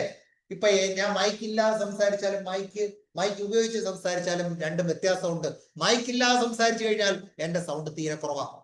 എന്നാൽ മൈക്ക് ഉപയോഗിച്ച് സംസാരിച്ചു കഴിഞ്ഞാൽ എന്റെ വീക്കായിട്ടുള്ള സൗണ്ടിനെ എന്ത് ചെയ്യും? ബൂസ്റ്റ് ചെയ്യും, അതിന്റെ സ്ട്രെങ്ത് കൂട്ടും. അതിനെയാണ് ആംപ്ലിഫിക്കേഷൻ എന്ന് പറയുന്നത്, അല്ലെ? അതിനെയാണ് നമ്മൾ ആംപ്ലിഫിക്കേഷൻ എന്ന് പറയുന്നത്. ആംപ്ലിഫിക്കേഷൻ കൊണ്ട് മനസ്സിലാക്കേണ്ടത് വീക്കായിട്ടുള്ള സിഗ്നലിന്റെ സ്ട്രെങ്ത് കൂട്ടുന്ന പ്രോസസ്സിനെയാണ് നമ്മൾ എന്തെന്ന് പറയുന്നത്? ആംപ്ലിഫിക്കേഷൻ എന്ന് പറയുന്നത്. വളരെ വ്യക്തമാണ്, അല്ലെ? ഈ ആംപ്ലിഫിക്കേഷനില് ഒരു പ്രോസസ് നടക്കുന്നുണ്ട്, മനസ്സിലായോ? അന്നേരം ആംപ്ലിഫയർ എന്ന് പറയുന്ന ഇത് നമ്മുടെ സർക്യൂട്ടിലെ ആംപ്ലിഫയർ ആയിട്ട് നമ്മൾ ഉപയോഗിക്കുന്നത് ആരെയാണെന്ന് അറിയാം. ഇതും വളരെ ഇമ്പോർട്ടന്റ് ആയിട്ടുള്ള ക്വസ്റ്റ്യൻ ആണ്. ട്രാൻസിസ്റ്റർ നമ്മൾ ഇനി പഠിക്കും. BJT അഥവാ ബൈപോളാർ ജംഗ്ഷൻ ട്രാൻസിസ്റ്റർ എന്നൊക്കെ പറഞ്ഞ് നമ്മൾ പഠിക്കും. അതായത് നിങ്ങൾ മനസ്സിലാക്കുക, ആംപ്ലിഫയർ ആയിട്ട് നമ്മൾ ഉപയോഗിക്കുന്ന കമ്പോണന്റ് ആംപ്ലിഫയർ. ഇതും ഒരു ഒബ്ജക്റ്റീവ് ടൈപ്പ് ക്വസ്റ്റ്യൻ ആണ്. ആംപ്ലിഫയർ ആയിട്ട് നമ്മൾ ഉപയോഗിക്കുന്ന കമ്പോണന്റ് എഴുതി വെച്ചോണം, ട്രാൻസിസ്റ്റർ. നമ്മൾ ഇതിനെ കുറിച്ച് കൂടുതൽ പഠിക്കുന്നത് എങ്ങനെയാണ് ആംപ്ലിഫയർ ആയിട്ട് വർക്ക് ചെയ്യുന്നത്. വർക്കിംഗ് ഒക്കെ വളരെ സിമ്പിൾ ആയിട്ട് നമ്മൾ പറയും. ഇപ്പം തൽക്കാലം ഇതൊരു ആക്റ്റീവ് കമ്പോണന്റ് ആണ്. ഇയാൾക്ക് ഒരു പ്രോസസ് ചെയ്യാനുള്ള കഴിവുണ്ട്. ഞാൻ നേരത്തെ പറഞ്ഞു, വീക്ക് ആയിട്ടുള്ള സിഗ്നലിനെ ബൂസ്റ്റ് ചെയ്ത് അതിന്റെ സ്ട്രെങ്ത് കൂട്ടുന്നു. ആര്? ആംപ്ലിഫയർ. ഇയാൾ ഒരു ആക്റ്റീവ് കമ്പോണന്റ്. അതുപോലെ നമ്മൾ നേരത്തെ കണ്ട ബാറ്ററി, വോൾട്ടേജ് സോഴ്സ്, അല്ലെങ്കിൽ ഇനി ഒരു കറണ്ട് സോഴ്സ്, ഈ സോഴ്സുകൾ ഇതെല്ലാം ആക്റ്റീവ് കമ്പോണന്റ്. എന്തുകൊണ്ടാ ഇവർ ആക്റ്റീവ് ആവുന്നത്? എന്തുകൊണ്ട്? It has the ability to supply energy that activates the circuit. ഒരു സർക്യൂട്ടിനെ ആക്ടിവേറ്റ് ചെയ്യാൻ ആവശ്യമായിട്ടുള്ള എനർജിയെ സപ്ലൈ ചെയ്യുന്ന കമ്പോണൻസ് ആണിത്. മനസ്സിലാവുന്നുണ്ടോ? അതാണ് നമ്മൾ ആംപ്ലിഫയറിൽ. ക്ലിയർ ആവുന്നല്ലോ? വളരെ വ്യക്തമാണല്ലോ, വളരെ എളുപ്പത്തിൽ നിങ്ങൾ പഠിച്ചല്ലോ, അല്ലേ? ഇനി പാസീവ് കമ്പോണന്റ് എന്ന് പറഞ്ഞു കഴിഞ്ഞാൽ ഇവര് ഒന്നീ എനർജിയെ അബ്സോർവ് ചെയ്യുക, അല്ലെങ്കിൽ എനർജി പവർ ഡിസിപ്പേറ്റ് ചെയ്യുക. ഇപ്പൊ റെസിസ്റ്ററിലെ കൂടെ കറണ്ട് കടന്നു പോയി കഴിഞ്ഞാൽ അവിടെ ഒരു ഹീറ്റ് എനർജി ഉണ്ടാവും. റെസിസ്റ്റർ കുറെ കഴിയുമ്പോൾ, കുറെ നേരം കറണ്ട് കടത്തി വിട്ട് കഴിഞ്ഞാൽ റെസിസ്റ്റർ ചൂടാവും, അവിടെ ഹീറ്റ് എനർജി ഉണ്ടാവും, അല്ലേ? അന്നേരം അവിടെ ഒരു എനർജി ഡിസിപ്പേഷൻ, അല്ലെങ്കിൽ ചില കമ്പോണൻസ് എന്താണ്, എനർജിയെ അബ്സോർവ് ചെയ്യും, അല്ലെ? അല്ലെങ്കിൽ എനർജിയെ സ്റ്റോർ ചെയ്യും. നിങ്ങൾ കപ്പാസിറ്ററിലൊക്കെ കണ്ടിട്ടില്ല, എനർജി സ്റ്റോർ ചെയ്യും. അങ്ങനെയുള്ള കമ്പോണൻസ് ആണ് പാസീവ് കമ്പോണന്റ്. പ്രത്യേകിച്ച് പ്രോസസിങ്ങോ അല്ലെങ്കിൽ എനർജി സപ്ലൈയോ അങ്ങനെയുള്ള കഴിവുകളൊന്നും മനസ്സിലാവുന്നത് അവരെ പാസീവ് എന്ന് വിളിക്കും. പാസീവ് കമ്പോണൻസ് ആരൊക്കെയാണെന്ന് വളരെ ഇമ്പോർട്ടന്റ് ആണ്. Resistor, inductor, capacitor. Resistor, inductor, capacitor. നമ്മൾ പഠിക്കാൻ പോകുന്നത് നമ്മുടെ സിലബസിലെ പാസീവ് കമ്പോണൻസ് ആണ് ആദ്യം പഠിക്കാനുള്ളത്. സിലബസിൽ റെസിസ്റ്റർ, കപ്പാസിറ്റർ, ഇൻഡക്ടർ ആണ് നിങ്ങളുടെ സിലബസിനെ ആദ്യം കാണിച്ചായിരുന്നല്ലോ. ആദ്യം നിങ്ങൾ പാസീവ് കമ്പോണൻസ് നല്ല രീതിയിൽ പഠിച്ചു കഴിഞ്ഞാൽ നിങ്ങൾക്ക് അതിൽ നിന്ന് കുറെ ക്വസ്റ്റ്യൻ ആൻസർ എഴുതാൻ കഴിയും. നമ്മൾ പാസീവ് കമ്പോണൻസ് ആദ്യം നമ്മൾ മനസ്സിലാക്കി. പാസീവ് കമ്പോണൻസിനെ കുറിച്ച് ഇനി നമ്മൾ ഡീറ്റെയിൽഡ് ആയിട്ട് പഠിക്കാൻ പോവുകയാണ്. പാസീവ് കമ്പോണൻസ് ഡീറ്റെയിൽഡ് ആയിട്ട് എന്താണ് റെസിസ്റ്റർ എന്നുള്ള കാര്യം വളരെ വ്യക്തമായിട്ട് നമ്മൾ മനസ്സിലാക്കാൻ പോവുകയാണ്. കേട്ടിരിക്കുക. റെസിസ്റ്റർ നമ്മൾ നേരത്തെ പറഞ്ഞ പോലെ ഇതിനെക്കുറിച്ച് കൂടുതൽ പറയാനില്ല. ഒരു സർക്യൂട്ട് കമ്പോണന്റ്, അതിന്റെ പ്രോപ്പർട്ടി എന്താണെന്ന് ചോദിച്ചു കഴിഞ്ഞാൽ, അതെന്താണ് ചെയ്യുന്നതെന്ന് ചോദിച്ചു കഴിഞ്ഞാൽ, കറണ്ട് ഫ്ലോയെ ഒപ്പോസ് ചെയ്യുന്ന ആളാണ്. ഞാൻ പറഞ്ഞു കഴിഞ്ഞ കാര്യമാണ്. റെസിസ്റ്റർ എന്ന് പറഞ്ഞു കഴിഞ്ഞാൽ ഒരു പവർ കൺസ്യൂമിങ് എലമെന്റ് ആണ്, അതുപോലെ എനർജി ഡിസിപ്പേറ്റിംഗ് എലമെന്റ് ആണ്. അതുകൊണ്ടാണ് അതിനെ പാസീവ് കമ്പോണന്റ് എന്ന് വിളിക്കുന്നത്. ഇതെല്ലാം ഞാൻ പറഞ്ഞ കാര്യമാണ്. റെസിസ്റ്റൻസിന്റെ യൂണിറ്റ് ഓം. റെസിസ്റ്റൻസ് കാണാനുള്ള ഇക്വേഷൻ V/I, അല്ലെ? ഒരു കണ്ടക്ടറിന്റെ റെസിസ്റ്റൻസിനെ എപ്പോഴാണ് 1 ഓം എന്ന് വിളിക്കുന്നത്? അതായത് നമ്മുടെ റെസിസ്റ്റൻസിന്റെ ഇക്വേഷൻ എന്തുവാ? എല്ലാരും പറഞ്ഞേ V/I അല്ലേ റെസിസ്റ്റൻസിന്റെ ഇക്വേഷൻ. റെസിസ്റ്റൻസിന്റെ ഇക്വേഷൻ V/I എന്ന് പറയുമ്പോൾ നിങ്ങൾ മനസ്സിലാക്കേണ്ടത് 1 വോൾട്ട് ഡിവൈഡ് ബൈ 1 ആംപിയർ. മനസ്സിലായോ? അതായത് if it permits 1 ampere of current to flow through it when 1 volt applied across its terminals. എന്റെ കയ്യിൽ ഒരു കണ്ടക്ടർ ഉണ്ട്. ഈ കണ്ടക്ടറിന് അക്രോസ് ഞാൻ 1 വോൾട്ട് അപ്ലൈ ചെയ്യുന്നു. അപ്പം നോക്കിയപ്പോഴ് എന്താ കാണാൻ കഴിയുന്നത്? 1 ആംപിയർ കറണ്ട് ഈ 1 വോൾട്ട് അപ്ലൈ ചെയ്തപ്പം ഈ കണ്ടക്ടറിൽ കൂടെ ഒഴുകി. അങ്ങനെയാണെങ്കിൽ ഈ കണ്ടക്ടറിന്റെ റെസിസ്റ്റൻസ് 1 ഓം ആയിരിക്കും. മനസ്സിലായോ? A conductor is said to have a resistance of 1 ohm if it permits 1 ampere of current flow through it when 1 volt is applied across its terminals. നിങ്ങൾ എപ്പോഴെങ്കിലും ഒരു കണ്ടക്ടർ എടുത്തിട്ട് അതിന് അക്രോസ് ഒരു ബാറ്ററി കണക്ട് ചെയ്ത് 1 volt apply ചെയ്യുമ്പോൾ അതിൽ കൂടെ 1 ആംപിയർ കറണ്ട് ആണ് ഫ്ലോ ചെയ്യുന്നതെങ്കിൽ ആ കണ്ടക്ടറിന്റെ റെസിസ്റ്റൻസ് എന്ന് പറയുന്നത്, അല്ലെങ്കിൽ ആ കണ്ടക്ടറിന്റെ കറണ്ടിനെ ഒപ്പോസ് ചെയ്യാനുള്ള കഴിവ് എന്ന് പറയുന്നത് എന്തായിരിക്കും? 1 ഓം ആയിരിക്കും. അപ്പോഴേ നമ്മൾ പറയും ആ കണ്ടക്ടറിന് 1 ഓം റെസിസ്റ്റൻസ് ഉണ്ട്, നിനക്ക് 1 ഓം റെസിസ്റ്റൻസ് ഉണ്ടെന്ന് പറയും. മനസ്സിലായോ? ഇനി ഞാൻ പറയുന്ന അടുത്ത കാര്യം വളരെ ശ്രദ്ധയോട് കേട്ടിരിക്കുക. എന്റെ കയ്യിൽ ഒരു റെസിസ്റ്റർ ഉണ്ട് അല്ലെ, ഇതിൽ കൂടി ഇങ്ങനെ കറണ്ട് പൊയ്ക്കൊണ്ടിരിക്കുമായിരുന്നു. ഈ സർക്യൂട്ടിൽ കൂടെ കറണ്ട് പൊയ്ക്കൊണ്ടിരിക്കുമായിരുന്നു. കാരണം മനസ്സിലായോ? ഈ സർക്യൂട്ടിൽ കൂടെ കറണ്ട് ഐ ഫ്ലോ ചെയ്തുകൊണ്ടിരിക്കുക. അന്നേരം നോക്കിയോ, ഞാൻ ഇവിടെ ഒരു കണ്ടക്ടർ ഇട്ടു, അല്ലെങ്കിൽ ഒരു റെസിസ്റ്റർ ഇട്ടു ഈ കറണ്ട് പോകുന്ന വഴിയിലെ. എന്നിട്ട് ഞാൻ ഇവിടെ ഒരു അമ്മീറ്റർ വെച്ചിട്ട് കറണ്ട് മെഷർ ചെയ്യാൻ അമ്മീറ്റർ വെച്ചിട്ട് മെഷർ ചെയ്തപ്പോൾ ഇവിടെ കറണ്ട് ഒന്നും അപ്പുറത്തെ സൈഡിൽ കിട്ടുന്നില്ലെന്ന് വരുന്നു. എന്ന് വെച്ച് കഴിഞ്ഞാൽ അതിന്റെ അർത്ഥം എന്തുവാ? ഇവിടെ കൊണ്ടിട്ട ആള് നിസ്സാരക്കാരനല്ല, അയാൾ ഒട്ടും തന്നെ കറണ്ടിനെ അപ്പുറത്തോട്ട് കടത്തിവിടുന്നില്ല. എന്ന് വെച്ച് കഴിഞ്ഞാൽ അയാളുടെ റെസിസ്റ്റൻസ് ഇൻഫിനിറ്റി ആണെന്ന് അർത്ഥം. ഒരു തുള്ളി കറണ്ടിനെ പോലും കടത്തിവിടാത്ത അയാളുടെ റെസിസ്റ്റൻസ് ഇൻഫിനിറ്റി ആണെങ്കിൽ നമുക്ക് ഒരു തുള്ളി കറണ്ട് പോലും കിട്ടുന്നില്ല, ഐ 0 ആണ്. മനസ്സിലായോ? അതിന്റെ അർത്ഥം എന്തുവാ? അതിന്റെ അർത്ഥം ഇവിടെ ഞാൻ ബാറ്ററി കണക്ട് ചെയ്തു, ഇവിടെ കിടക്കുന്ന റെസിസ്റ്റൻസ് കാരണം ഇവിടെ ഞാൻ ഒരു അമ്മീറ്റർ വെച്ചിട്ട് മെഷർ ചെയ്തപ്പോൾ കറണ്ട് 0 ആണെങ്കിൽ അതിന്റെ അർത്ഥം ഇവിടെ കിടക്കുന്ന ഈ റെസിസ്റ്ററിലെ റെസിസ്റ്റൻസ് ഇൻഫിനിറ്റി ആണെങ്കിൽ താണ്ടെ നിങ്ങൾ കറണ്ട് ഇതിലേ കൂടെ പോകുന്നുണ്ടോ? ഇവിടെ ഡിസ്കണക്ട് ചെയ്തിട്ടേക്കുക. ഡിസ്കണക്ട് ചെയ്താലേ ഐ 0 ആകത്തോളൂ. അതേ എഫക്റ്റാ ഉണ്ടാവുന്നത്. നിങ്ങൾ ഒരു കറണ്ട് പോകുന്ന ഒരു വയറ് എന്ത് ചെയ്യുന്നു? കട്ട് ചെയ്ത് കളഞ്ഞു കഴിഞ്ഞാൽ ബൾബ് കത്തുവോ? കത്തത്തില്ല, ബൾബ് കത്തത്തില്ല. എന്ന് വെച്ച് കഴിഞ്ഞാൽ നിങ്ങൾ പോയിട്ട് വയർ മുറിച്ചു, ഒരു കത്രി വെച്ച് വയർ മുറിച്ചു. അങ്ങനെ ചെയ്യരുത്.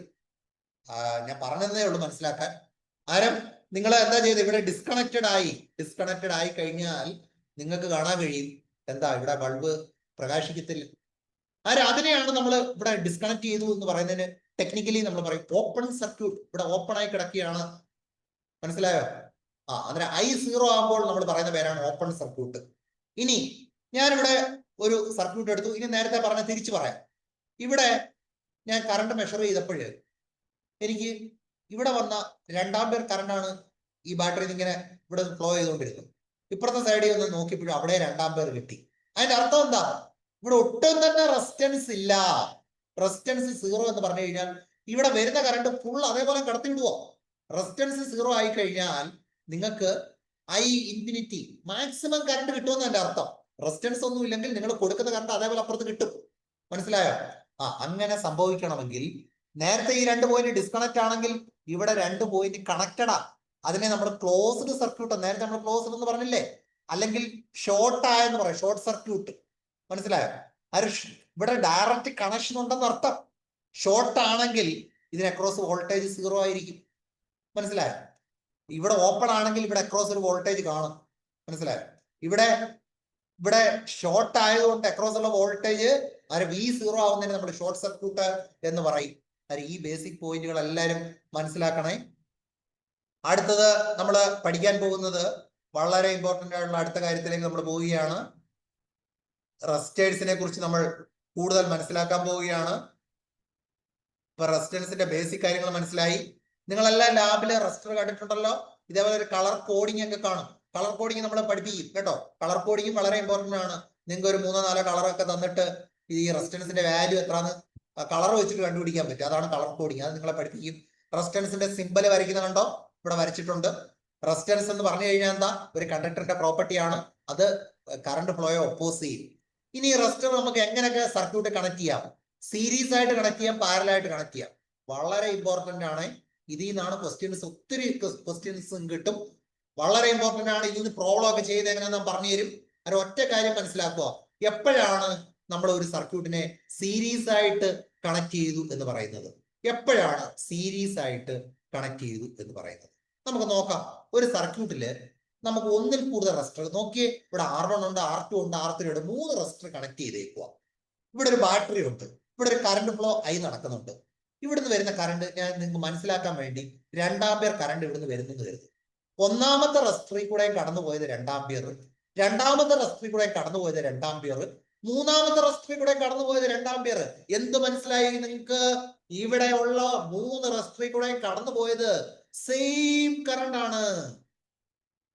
കണക്ട് ചെയ്തിരിക്കുന്ന എല്ലാ റെസിസ്റ്ററിൽ കൂടെയും ഒരേ അളവിൽ ഇവിടുന്ന് നിങ്ങൾ കണ്ട ഒരു സ്റ്റാർട്ടിംഗ് പോയിന്റിൽ നിന്ന് എത്ര കറണ്ടാണോ പോയത് അത് തന്നെ എൻഡിങ് പോയിന്റിൽ വന്നു.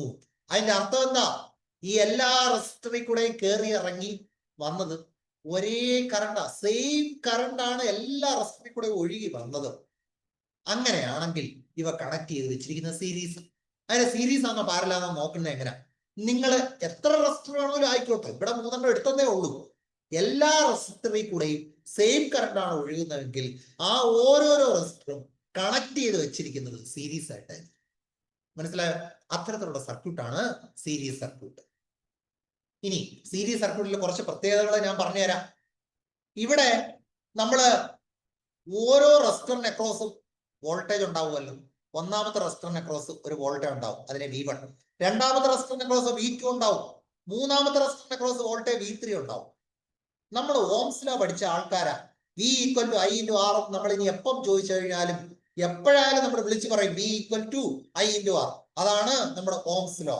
അതിന് ഒരു റെസിസ്റ്ററിന് അക്രോസ് ഉണ്ടാവുന്ന വോൾട്ടേജ് കണ്ടുപിടിക്കാൻ ചോദിച്ചു കഴിഞ്ഞാൽ ഇവിടെ R1 അക്രോസ് V1 ഉണ്ടാവുന്നുണ്ടെങ്കിൽ ആ V1 എന്ന് പറയുന്നത് എന്തായിരിക്കും? ഈ കറണ്ട് I × ഇവിടുത്തെ റെസിസ്റ്റർ R1. ഇനി V2 എന്ന് പറയുന്നത് സെയിം കറണ്ട് ആയതുകൊണ്ട് എല്ലായിടും I തന്നെ, I × ഇവിടുത്തെ റെസിസ്റ്റർ R2. ഇനി V3 എന്ന് പറയുന്നത് I × R3. മനസ്സിലായോ? അന്നേരം നമ്മുടെ overall voltage I × R eq എന്ന് പറയുന്നത് V1 എന്ന് പറഞ്ഞാൽ IR1, V2 IR2, V3 IR3. ഇത് മൂന്നൂടെ കൂട്ടുന്നതാണ്. മനസ്സിലായോ? അങ്ങനെയാണെങ്കിൽ VA നമ്മൾ I × R eq എന്ന് എഴുതി, V1 നെ I × R1 എന്ന് എഴുതി, V2 നെ I × R2 എന്ന് എഴുതി, V3 യെ I × R3 എന്ന് എഴുതി.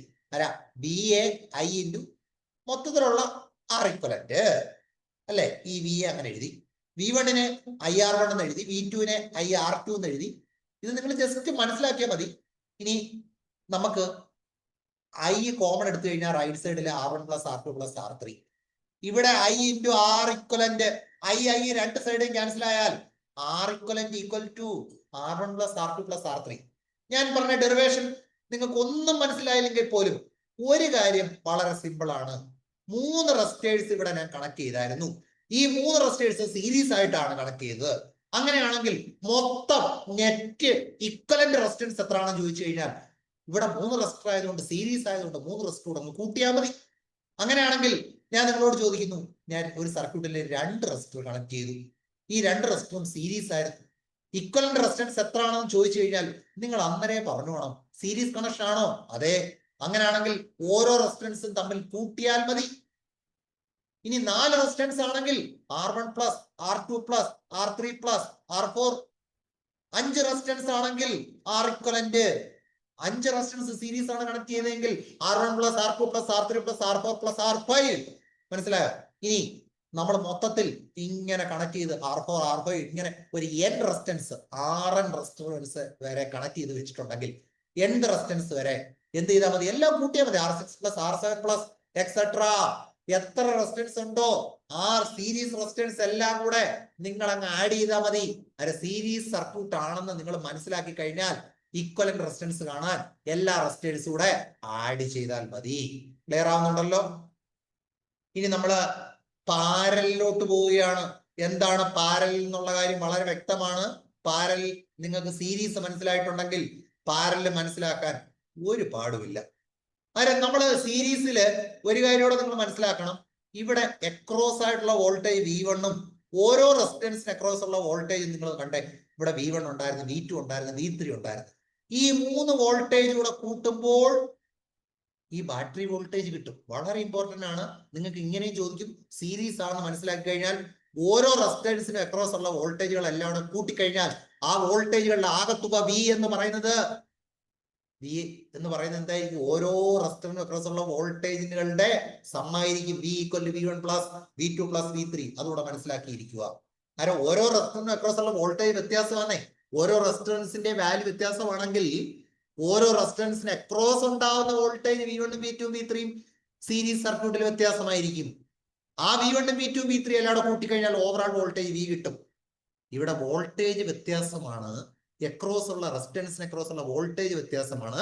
പക്ഷെ ഓരോ റെസിസ്റ്ററിൽ കൂടെ കടന്നു പോകുന്ന കറണ്ട് സെയിം ആണ്. മനസ്സിലായല്ലോ?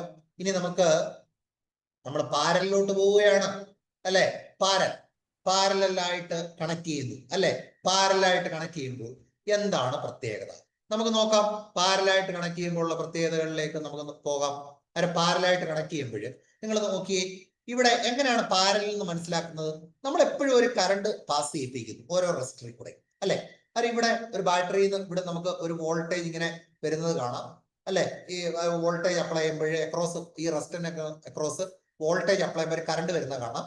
ഈ കറണ്ട് ഈ ജംഗ്ഷനിൽ എത്തിക്കഴിഞ്ഞപ്പോഴേ നമ്മൾ ചില ഒരു ജംഗ്ഷനിലൊക്കെ എത്തിക്കഴിഞ്ഞാൽ 3 വഴി കിടക്കുന്നുണ്ടെങ്കിൽ ആ 3 വഴിയിലോട്ടും വണ്ടികൾ പോകുന്നതാണ്. മനസ്സിലാവുന്നുണ്ടോ? അതായത് ഇവിടെ നിങ്ങൾ മനസ്സിലാക്കേണ്ടത് ഇവിടുത്തെ കറണ്ട് ഫ്ലോ, അല്ലെ? ഇവിടുത്തെ കറണ്ട് ഫ്ലോ നിങ്ങൾ നോക്കിക്കഴിഞ്ഞാൽ ഓരോ പാത്തിലോട്ടും കറണ്ട് ഇങ്ങനെ പോകുന്നതായിട്ട് നിങ്ങൾക്ക് കാണാൻ കഴിയും, അല്ലയോ? ഓരോ പാത്തിലോട്ടും കറണ്ട് പോകുന്നതായിട്ട് നിങ്ങൾക്ക് കാണാൻ കഴിയും. അതായത് ഇവിടെ നിങ്ങൾ എന്താ മനസ്സിലാക്കേണ്ടത്? ഇവിടെ നിങ്ങൾ നോക്കുമ്പോൾ വളരെ വ്യക്തമായിട്ട് മനസ്സിലാക്കാം, ഇവിടെ വന്ന കറണ്ട് ഓരോ വഴി കൂടെ സ്പ്ലിറ്റ് ചെയ്ത് പോയി. I1, I2, I3 3 വഴിയുണ്ട്, 3 വഴി കൂടെ കറണ്ട് പോയി, അല്ലയോ? അതല്ലേ നമ്മൾ മനസ്സിലാക്കേണ്ടത്? അത് ഇവിടെ I1 ഉണ്ട്, I2 ഉണ്ട്, I3 ഉണ്ട്, അല്ലെ? I1 ഉണ്ട്, I2 ഉണ്ട്, I3 ഉണ്ട്. അതെ, നിങ്ങൾ മനസ്സിലാക്കേണ്ടത്. ഓക്കെ,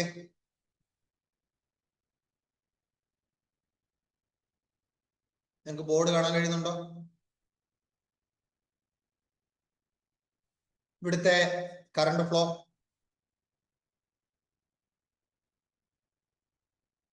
ബോർഡ് കാണാൻ കഴിയുന്നുണ്ടോ നിങ്ങൾക്ക്?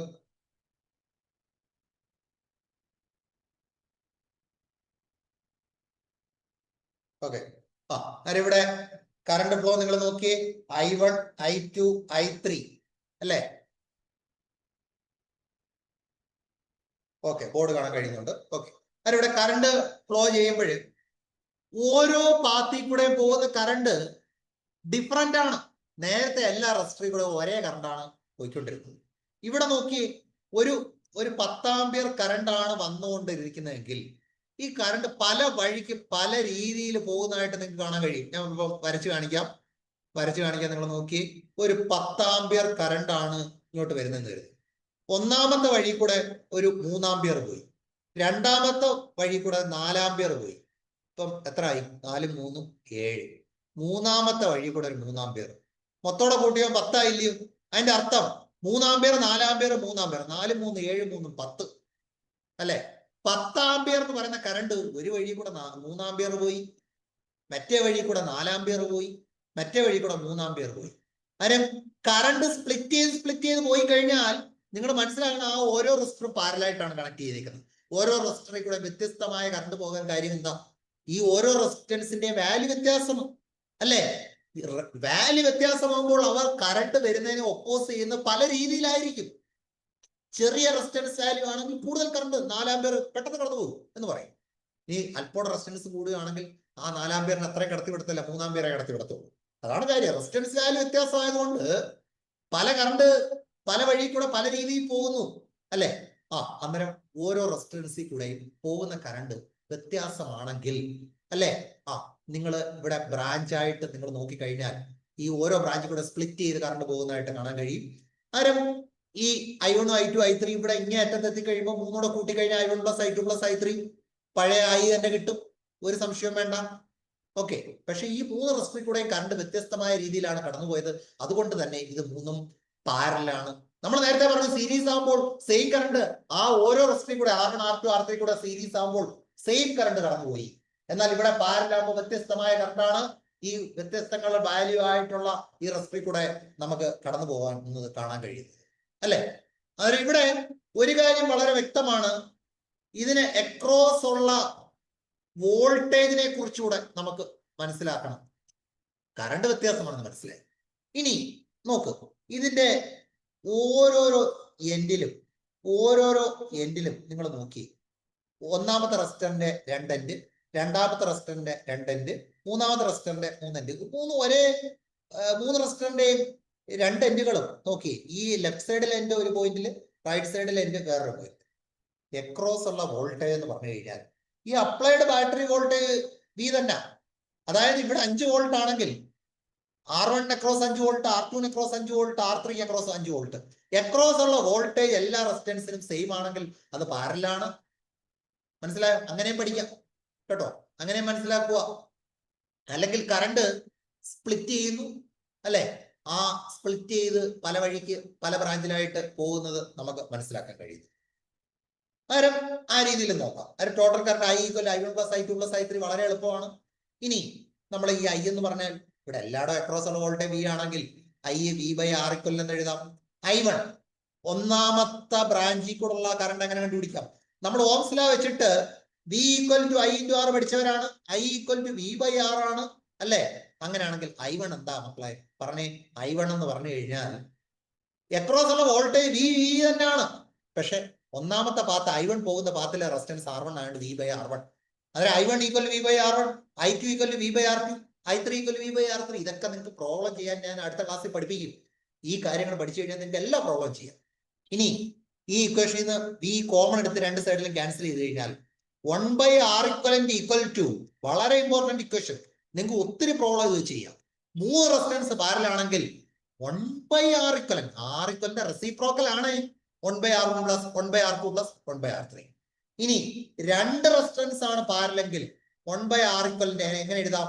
1/R1+, 1/R2 എന്ന് എഴുതാം. നിങ്ങൾ ഇത് കണ്ടുപിടിച്ചിട്ട് നിങ്ങൾക്ക് കിട്ടുന്ന ആൻസർ 1/R=, ആണ്. അതിനെ ഒന്നുകൂടെ റെസിപ്രോക്കൽ എടുത്താലേ എന്ത് കിട്ടൂ? R=, കിട്ടത്തുള്ളൂ. അങ്ങനെ R= നിങ്ങൾ കണ്ടുപിടിക്കേണ്ടതായിട്ടുണ്ട്. മനസ്സിലാവുന്നുണ്ടല്ലോ? അങ്ങനെ R= കണ്ടുപിടിക്കണം. വളരെ വ്യക്തമാണല്ലോ, എല്ലാവർക്കും ക്ലിയർ ആയി മനസ്സിലായല്ലോ? ആരം ഇതേപോലെ n റെസിസ്റ്റേഴ്സ് ആണ് പാരലെങ്കിൽ 1/R=, ഒരു n റെസിസ്റ്റേഴ്സ് പാരൽ കണക്ട് ചെയ്ത് കഴിഞ്ഞാൽ നിങ്ങൾ എങ്ങനെ എഴുതും? 3 റെസിസ്റ്റർ ആയതുകൊണ്ട് 1/R1+, 1/R2+, 1/R3. 4 റെസിസ്റ്റൻസ് ആണെങ്കിൽ 1/R=, ആണ്. 1/R=, 1/R1+, 4 റെസിസ്റ്റൻസ് ആണെങ്കിൽ 1/R2+, 1/R3+, 1/R4. ഇത് സോൾവ് ചെയ്യുമ്പോൾ 1/R= കിട്ടും. അതിന്റെ റെസിപ്രോക്കൽ എടുത്താൽ R= കാണും. n റെസിസ്റ്റൻസ് ആണെങ്കിൽ ഇങ്ങനെ എക്സെട്ര 1/Rn വരെ നിങ്ങൾ ചെയ്യേണ്ടതായിട്ടുണ്ട്. ക്ലിയർ ആവുന്നുണ്ടല്ലോ? എല്ലാവർക്കും വ്യക്തമാണല്ലോ? കാരണം ഇത്രയും കാര്യങ്ങളാണ് സീരീസ് പാരലൽ പഠിക്കുമ്പോൾ നമ്മൾ മനസ്സിലാക്കേണ്ട കാര്യം. സീരീസ് പാരലൽ പഠിക്കുമ്പോൾ ഇനി ഈ സീരീസ് പാരലിന്റെ ഒരു സിമ്പിൾ ആയിട്ടുള്ള ഒരു പ്രോബ്ലം പറഞ്ഞിട്ട് നമുക്ക് ഇന്നത്തെ ക്ലാസ് അവസാനിപ്പിക്കാം. കാരണം സിമ്പിൾ ആയിട്ടുള്ള ആ പ്രോബ്ലം, ഓക്കെ, ആ സിമ്പിൾ ആയിട്ടുള്ള പ്രോബ്ലം നമുക്ക് നോക്കാം. നമ്മൾ ഇത് പല എളുപ്പ വഴിയും നമ്മൾ പറഞ്ഞു തരും ക്ലാസ്സിൽ, അതും എല്ലാവരും കേട്ടിരിക്കണം. ഇനി ഞാൻ ഒരു കാര്യം കൂടെ നിങ്ങൾക്ക് പറഞ്ഞുതരാം. നിങ്ങൾക്ക് ഒരു എക്സാമിന് എളുപ്പത്തിൽ പല ക്വസ്റ്റ്യനും ചെയ്യേണ്ടതായിട്ടുണ്ട്. വലിയ വലിയ പ്രോബ്ലം ഒക്കെ വന്നു കഴിഞ്ഞാൽ അത് സിമ്പിളായിട്ട് ചെയ്യേണ്ടതായിട്ട് നമുക്ക് പലപ്പോഴും വരും. നമുക്ക് ഒന്നാമത്തെ ക്വസ്റ്റ്യൻ ചെയ്യുന്നതിന് മുമ്പായിട്ട് ഞാൻ നിങ്ങൾക്ക് ഒരു കാര്യം വളരെ ഇമ്പോർട്ടൻ്റ്, എല്ലാവരും കേട്ടിരുന്നോണേ. 2 റെസിസ്റ്റർ ഉണ്ട് എൻ്റെ കയ്യിൽ, R1, R2. ഇത് രണ്ടും നിങ്ങൾ പാരലാണെങ്കിൽ നമ്മൾ ഇക്വേഷൻ എങ്ങനെ 1/R=, 1/R1+, 1/R2 ഒക്കെ നിങ്ങൾ ചെയ്യും. ഇത് ചെയ്ത് കഴിഞ്ഞിട്ട് പിന്നെ 1/R=, R= കണ്ടുപിടിക്കേണ്ടതായിട്ടുണ്ട്. അതിന്റെ റെസിപ്രോക്കൽ എടുക്കണം. ഇത്രയും വഴിയൊന്നും പോകണ്ട. 2 റെസിസ്റ്റൻസ് ആണ് പാരലെങ്കിൽ നിങ്ങൾക്ക് ഡയറക്റ്റ് ചെയ്യാൻ പറ്റും. ഡയറക്റ്റ് റെസിപ്രോക്കൽ ഒന്നും ഇവിടെ എടുത്ത് പോകണ്ട. ഡയറക്റ്റ് ആയിട്ട് ഈ ഫോർമുല പഠിച്ചാൽ മതി. R1, R2 / R1+R2. എളുപ്പത്തിൽ ആൻസർ എഴുതാം. R=, R1, R2 / R1+R2. മനസ്സിലായോ? ഇനി ഞാൻ വേറൊരു കാര്യം കൂടെ തരാം. ഇവിടെ 2 ഈക്വൽ വാല്യൂ റെസിസ്റ്റൻസ് ആണെന്ന് കരുതുക. അതായത് ഒരിടത്ത് R, മറ്റേടത്തും സെയിം വാല്യൂ ആണ് രണ്ടിടത്തും ഉപയോഗിക്കുന്നതെങ്കിൽ R=ന്റെ വാല്യൂ നേരെ പകുതി R/2 ഇവിടെ കൊടുത്താൽ മതി. R=ന്റെ ഫോർമുലയിലെ നിങ്ങൾ സബ്സ്റ്റിറ്റ്യൂട്ട് ചെയ്താൽ ഒന്നാമത്തെ റെസിസ്റ്റൻസ് R, രണ്ടാമത്തെ റെസിസ്റ്റൻസ് R, R×R / R+R. ഇത് കിട്ടും. R×R, R² / 2R അല്ലേ? ഒരാറും മേളിൽ ആറൂടെ ക്യാൻസൽ R/2, നേരെ പകുതി. അതായത് നിങ്ങൾ ഒരു 10 ഓമും വേറൊരു 10 ഓമൂടെ പാരലിട്ട് കഴിഞ്ഞാൽ ഇക്വൽ റെസിസ്റ്റൻസ് കണ്ണടച്ചു തുറക്കുന്ന വേഗതയിൽ നമുക്ക് പറയാം 10ന്റെ പകുതി 5 ആയിരിക്കും ഈക്വൽ റെസിസ്റ്റൻസ്. നിങ്ങളോട് ഞാൻ ചോദിക്കുന്നു, ഒരു 50 ഓമും വേറെ അതേ വാല്യൂ ആയിട്ടുള്ള ഒരു 50 ഓമും കൂടെ പാരലിട്ട് കഴിഞ്ഞാൽ ഈക്വൽ റെസിസ്റ്റൻസ് ഒറ്റയടിക്ക് നമ്മൾ എഴുതി 50ന്റെ പകുതി R/2, 25. മനസ്സിലായോ? എല്ലാവർക്കും മനസ്സിലായോ? ഓക്കെ. അങ്ങനെയാണെങ്കിൽ നമുക്ക് ഈ ക്വസ്റ്റ്യനിലോട്ട് ആൻസറിലോട്ട് പോകാം. ഇതിന്റെ ആൻസർ നിങ്ങൾ ചെയ്തു കഴിഞ്ഞാൽ നിങ്ങൾക്ക് ഏത് പ്രോബ്ലവും എളുപ്പത്തിൽ നിങ്ങൾക്ക് ചെയ്യാൻ പറ്റും.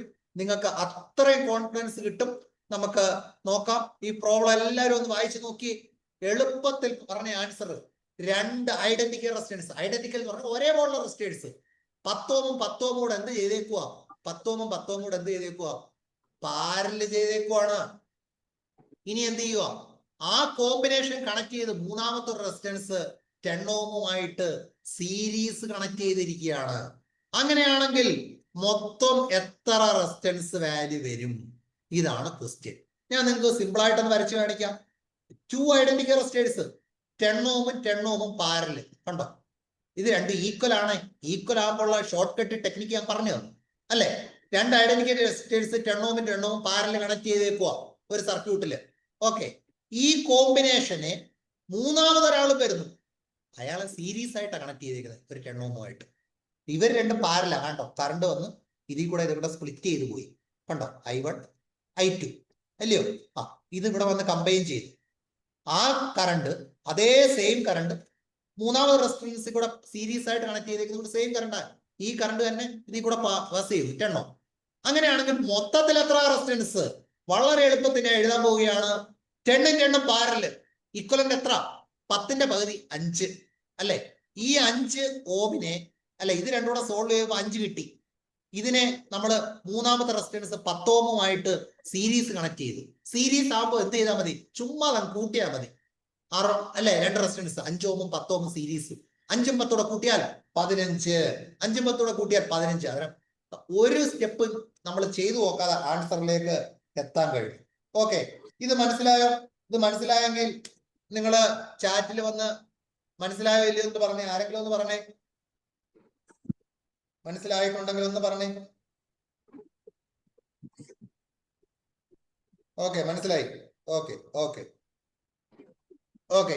നാളെ നമ്മൾ അടുത്ത എന്റെ ഇലക്ട്രോണിക്സ് ക്ലാസ്സിൽ നമ്മൾ കൂടുതൽ പ്രോബ്ലം ചെയ്യും. ഈ ഇന്ന് വരെ പഠിപ്പിച്ച കാര്യങ്ങൾ ഞാൻ നിങ്ങൾക്ക് നോട്ടിൽ അയച്ചു തരും. മനസ്സിലായോ? കാരണം ഞാൻ പഠിപ്പിച്ച കാര്യങ്ങൾ ഇന്നത്തെ ക്ലാസ് മനസ്സിലായോ?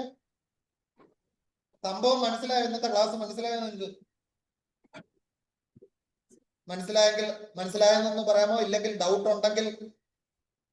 Okay okay okay, thank you.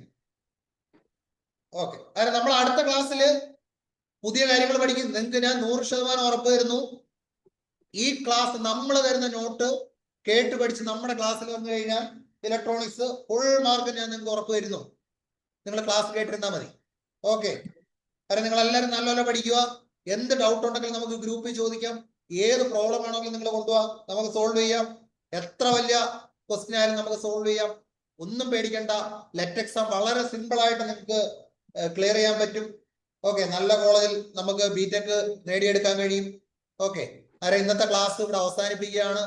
നിങ്ങൾ ഇതുവരെ കേട്ടിരുന്നതിന് ഓക്കെ, എല്ലാവർക്കും താങ്ക് യു. അടുത്ത ക്ലാസ്സിൽ നിങ്ങൾ നല്ല എനർജറ്റിക് ആയിട്ട് വരണം. എല്ലാവരും കാണണം. Okay, thank you. നമുക്ക് എല്ലാ